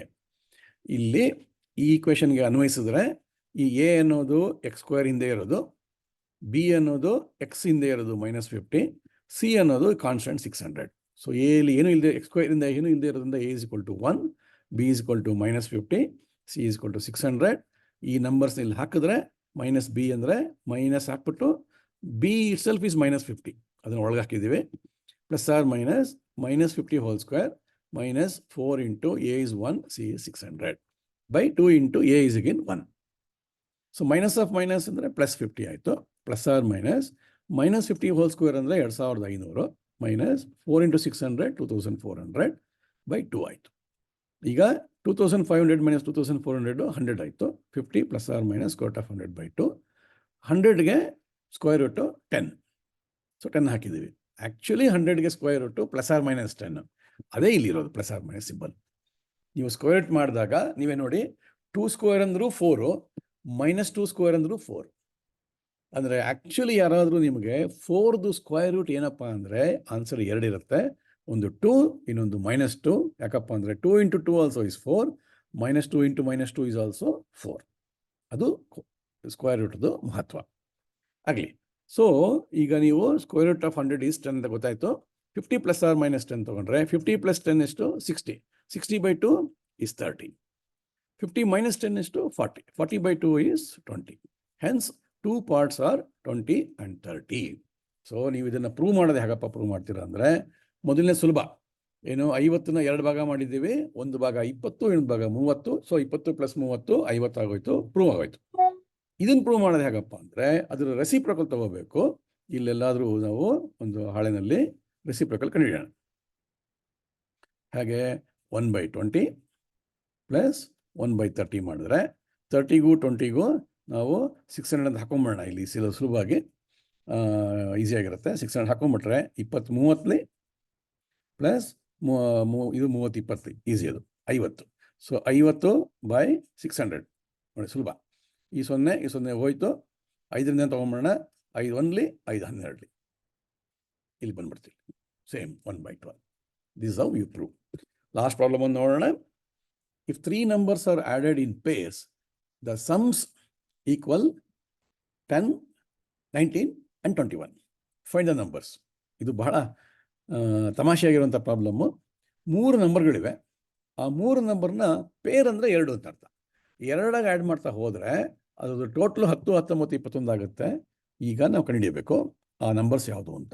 ಅದಕ್ಕೇನು ಮಾಡೋಣ, 3 ನಂಬರ್ ಬೇರೆ ಬೇರೆ ಇದೆ, ಒಂದಕ್ಕೊಂದು ರಿಲೇಷನ್ ಇಲ್ಲ. ಅದರಿಂದ XYZ ಅಂತ ತಗೊಳ್ಳೋಣ. ಅವಾಗ ಕೊಟ್ಟಿರೋ ಪ್ರಕಾರ ಏನಪ್ಪ ಅಂದರೆ X+Y ಪೇರು ಯಾವುದಾದ್ರು ಪೇರ್ ಹಾಕ್ಕೊಳ್ಳಿ. X+Y ತೊಗೊಂಡ್ರೆ 10 ಆಯಿತು. ಇನ್ನೊಂದು Y+Z ತೊಗೊಳ್ಳೋಣ, ಇನ್ನೊಂದು ಪೇರು 10. X+Z ಮೂರನೇ ಪೇರು 21. ಅದು X+Y 21 ಯಾರು ತೊಗೋಬಾರ್ದಾ? ಇಟ್ಕೊಳ್ಳಿ. ಇಲ್ಲಿ ಕೊಟ್ಟಿರೋ ಪ್ರಾಬ್ಲಮ್ ಪ್ರಕಾರ ಯಾವುದಾದ್ರೂ ಪೇರ್ ತೊಗೊಳ್ಳೋಣ. ಇಲ್ಲಿ ಸಾಧ್ಯ ಆಗೋದು 3 ಪೇರ್ಗಳು. XY ಒಂದು ಪೇರ್ ಆಗುತ್ತೆ, YZ ಒಂದು ಪೇರ್ ಆಗುತ್ತೆ, XZ ಒಂದು ಪೇರ್ ಆಗುತ್ತೆ. X+Y ಅಂದರೂ ಒಂದೇ, Y+X ಅಂದರೂ ಒಂದೇ. ಆದ್ದರಿಂದ ಈ 3 ಪೇರ್ ಹಾಕ್ಕೊಂಡಾಗ ನಾವೇನು ಮಾಡೋಣ, ಇದು ಸಿಂಪಲ್ಲಾಗಿ 3 ಆ್ಯಡ್ ಮಾಡಿಬಿಟ್ರೆ X+Y, Y+Z, X+Z ಆ್ಯಡ್ ಮಾಡಿಬಿಟ್ರೆ 10 + 19 + 21 ಆಗುತ್ತೆ. ಇಲ್ಲಿ ನೋಡಿ, ಇಲ್ಲಿ 2X ಇದೆ, 2Y ಇದೆ, 2Z ಇರೋದ್ರಿಂದ 2 ಆಚೆ ತೊಗೊಂಡ್ರೆ 2 × X+Y + Z = 10 + 19 + 21 50 ಆಗುತ್ತೆ. ಸೊ X+Y + Z ತೊಗೊಂಡ್ಬಿಟ್ರೆ 2 ಡಿವೈಡ್ ಮಾಡಿದ್ರೆ 25 ಆಗುತ್ತೆ. ಇದೊಂದು ಬಹಳ ಚೆನ್ನಾಗಿರುವಂತಹ ಸೊಲ್ಯೂಷನ್. ಇದು ವ್ಯಾಲ್ಯೂ. ಆ ವ್ಯಾಲ್ಯೂ ಇಟ್ಕೊಂಡ್ಬಿಟ್ಟು ಈಗ ನಾವು X ಕಂಡುಹಿಡಿಯಬೇಕು, Y ಕಂಡುಹಿಡಿಯಬೇಕು, Z ಕಂಡುಹಿಡಿಯಬೇಕು. ಇದು ನೋಡ್ತಿದ್ದಂಗೆ ಗೊತ್ತಾಗುತ್ತೆ. ಈ X+Y+YZ ಅಲ್ಲಿ ನಾನು ಈ Y+Z ತೆಗೆದುಬಿಟ್ರೆ X ಸಿಕ್ಬಿಡುತ್ತೆ. X+Y+Z ಅಲ್ಲಿ ನಾನು X+Z ತೆಗೆದುಬಿಟ್ರೆ Y ಸಿಗುತ್ತೆ. ಅದೇ X+Y+Z ಅಲ್ಲಿ ನಾನು X+Y ತೆಗೆದುಬಿಟ್ರೆ Z ಸಿಗುತ್ತೆ. ಆನ್ಸರು ಸಿಕ್ಬಿಡುತ್ತೆ. ನೋಡಿ, X = X+Y+Z - Y+Z. 25 ಒಟ್ಟು ಕಂಡುಹಿಡಿದಿದ್ದೀವಿ. ಇದು Y+Z = 19 ಹಾಕ್ಕೊಂಡಿದ್ದೀವಿ ಇಲ್ಲಿ. ಆವಾಗ X = 6. ಅದೇ ಥರ Y = 4, Z = 15. ಇಷ್ಟು ಮಾಡಿದ್ರೆ ನಿಮಗೆ ಆ್ಯಡ್ ಮಾಡ್ತಾ ಹೋಗಿ. 2 ಆ್ಯಡ್ ಮಾಡಿ 6 + 4 10 ಬಂತು. 6 + 15 21 ಬಂತು. 4 + 15 19 ಬಂತು. ಇಲ್ಲಿ ಎಕ್ಸೇ ಯಾತಕ್ಕೆ 6 ಆಗಬೇಕು, ಯಾಕೆ 4 ಆಗ್ಬೋದೆಲ್ಲ. ಅದೇ ಕೇಳಿರೋದು ಆ ನಂಬರ್ಸ್ ಯಾವುದು ಅಂತ ಹೇಳಿ ಅಂತಲೇ ಹೇಳಿದ್ರೆ ಹೊರತು ಎಕ್ಸೇ ಯಾವುದಾಗಿರಬೇಕು, ವೈ ಯಾವ್ದು ಕೇಳಿಲ್ಲ. ಅದನ್ನ ಅರ್ಥ ಮಾಡ್ಕೊಂಡು ನಾವು ಪ್ರಾಬ್ಲಮ್ನ ಸಾಲ್ವ್ ಮಾಡಬೇಕು. ಹೀಗೆ ಪ್ರಾಬ್ಲಮ್ ಸಾಲ್ವ್ ಮಾಡೋಕ್ಕೆ ಮುಂಚೆ ನಾವು ಏನು ಕೊಟ್ಟಿದ್ದಾರೆ ಅದರಿಂದ ಏನು ಅರ್ಥವಾಗತ್ತೆ ಅದನ್ನು ಬಳಸ್ಕೊಂಡು ನಾವು ಹೇಗೆ ಪ್ರಾಬ್ಲಮ್ ಸಾಲ್ವ್ ಮಾಡ್ಬೋದು ಅಂತ ಯೋಚನೆ ಮಾಡೋದು ಬಹಳ ಮುಖ್ಯ. ಇದು ಫಾರ್ಮುಲಾ ಸಬ್ಸ್ಟಿಟ್ಯೂಷನ್ ಅಲ್ಲ, ಫಾರ್ಮುಲಾ ಪ್ರಿಪ್ರೇಷನ್. ಈ ಫಾರ್ಮುಲಾನ ಯಾಕೆ ಮಾಡಿದ್ವಿ ನಾವು, ಯಾಕೆ ಈ 3 ಆ್ಯಡ್ ಮಾಡಿದ್ವಿ ಅಂತ ಯೋಚನೆ ಮಾಡೋದು ಮುಖ್ಯನೇ ಹೊರತು ಅವರೇ ನಮಗೆ ಈ 3 ಈಕ್ವೇಷನ್ ಕೊಟ್ಬಿಟ್ಟು ಇದನ್ನು ಆ್ಯಡ್ ಮಾಡಿ ಅಂತ ಹೇಳಿದ್ರೆ ಆ್ಯಡ್ ಮಾಡೋದ್ರಲ್ಲಿ ದೊಡ್ಡಸ್ತಿಕೆ ಏನೂ ಇಲ್ಲ. ಅವರು ಈ ಈಕ್ವೇಷನ್ ಕೊಡ್ದಿರಾನೆ ಈ ಥರ ಸಿಂಪಲ್ಲಾಗಿ ಒಂದು ಟೆಕ್ಸ್ಟ್ ಕೊಟ್ಬಿಟ್ಟು ಆ ಟೆಕ್ಸ್ಟನ್ನು ನೀವು ಹೇಗೆ ಫಾರ್ಮುಲಾಗೆ ಕನ್ವರ್ಟ್ ಮಾಡ್ತೀರಾ ಅಂತ ಪರೀಕ್ಷೆ ಮಾಡ್ತಾರೆ. ಅದು ಬಹಳ ಮುಖ್ಯ. That is where thinking is involved. All the very best. Problem solve ಮಾಡ್ತಾನೆ ಇರಿ, ಬಂದ್ಬಿಡುತ್ತೆ.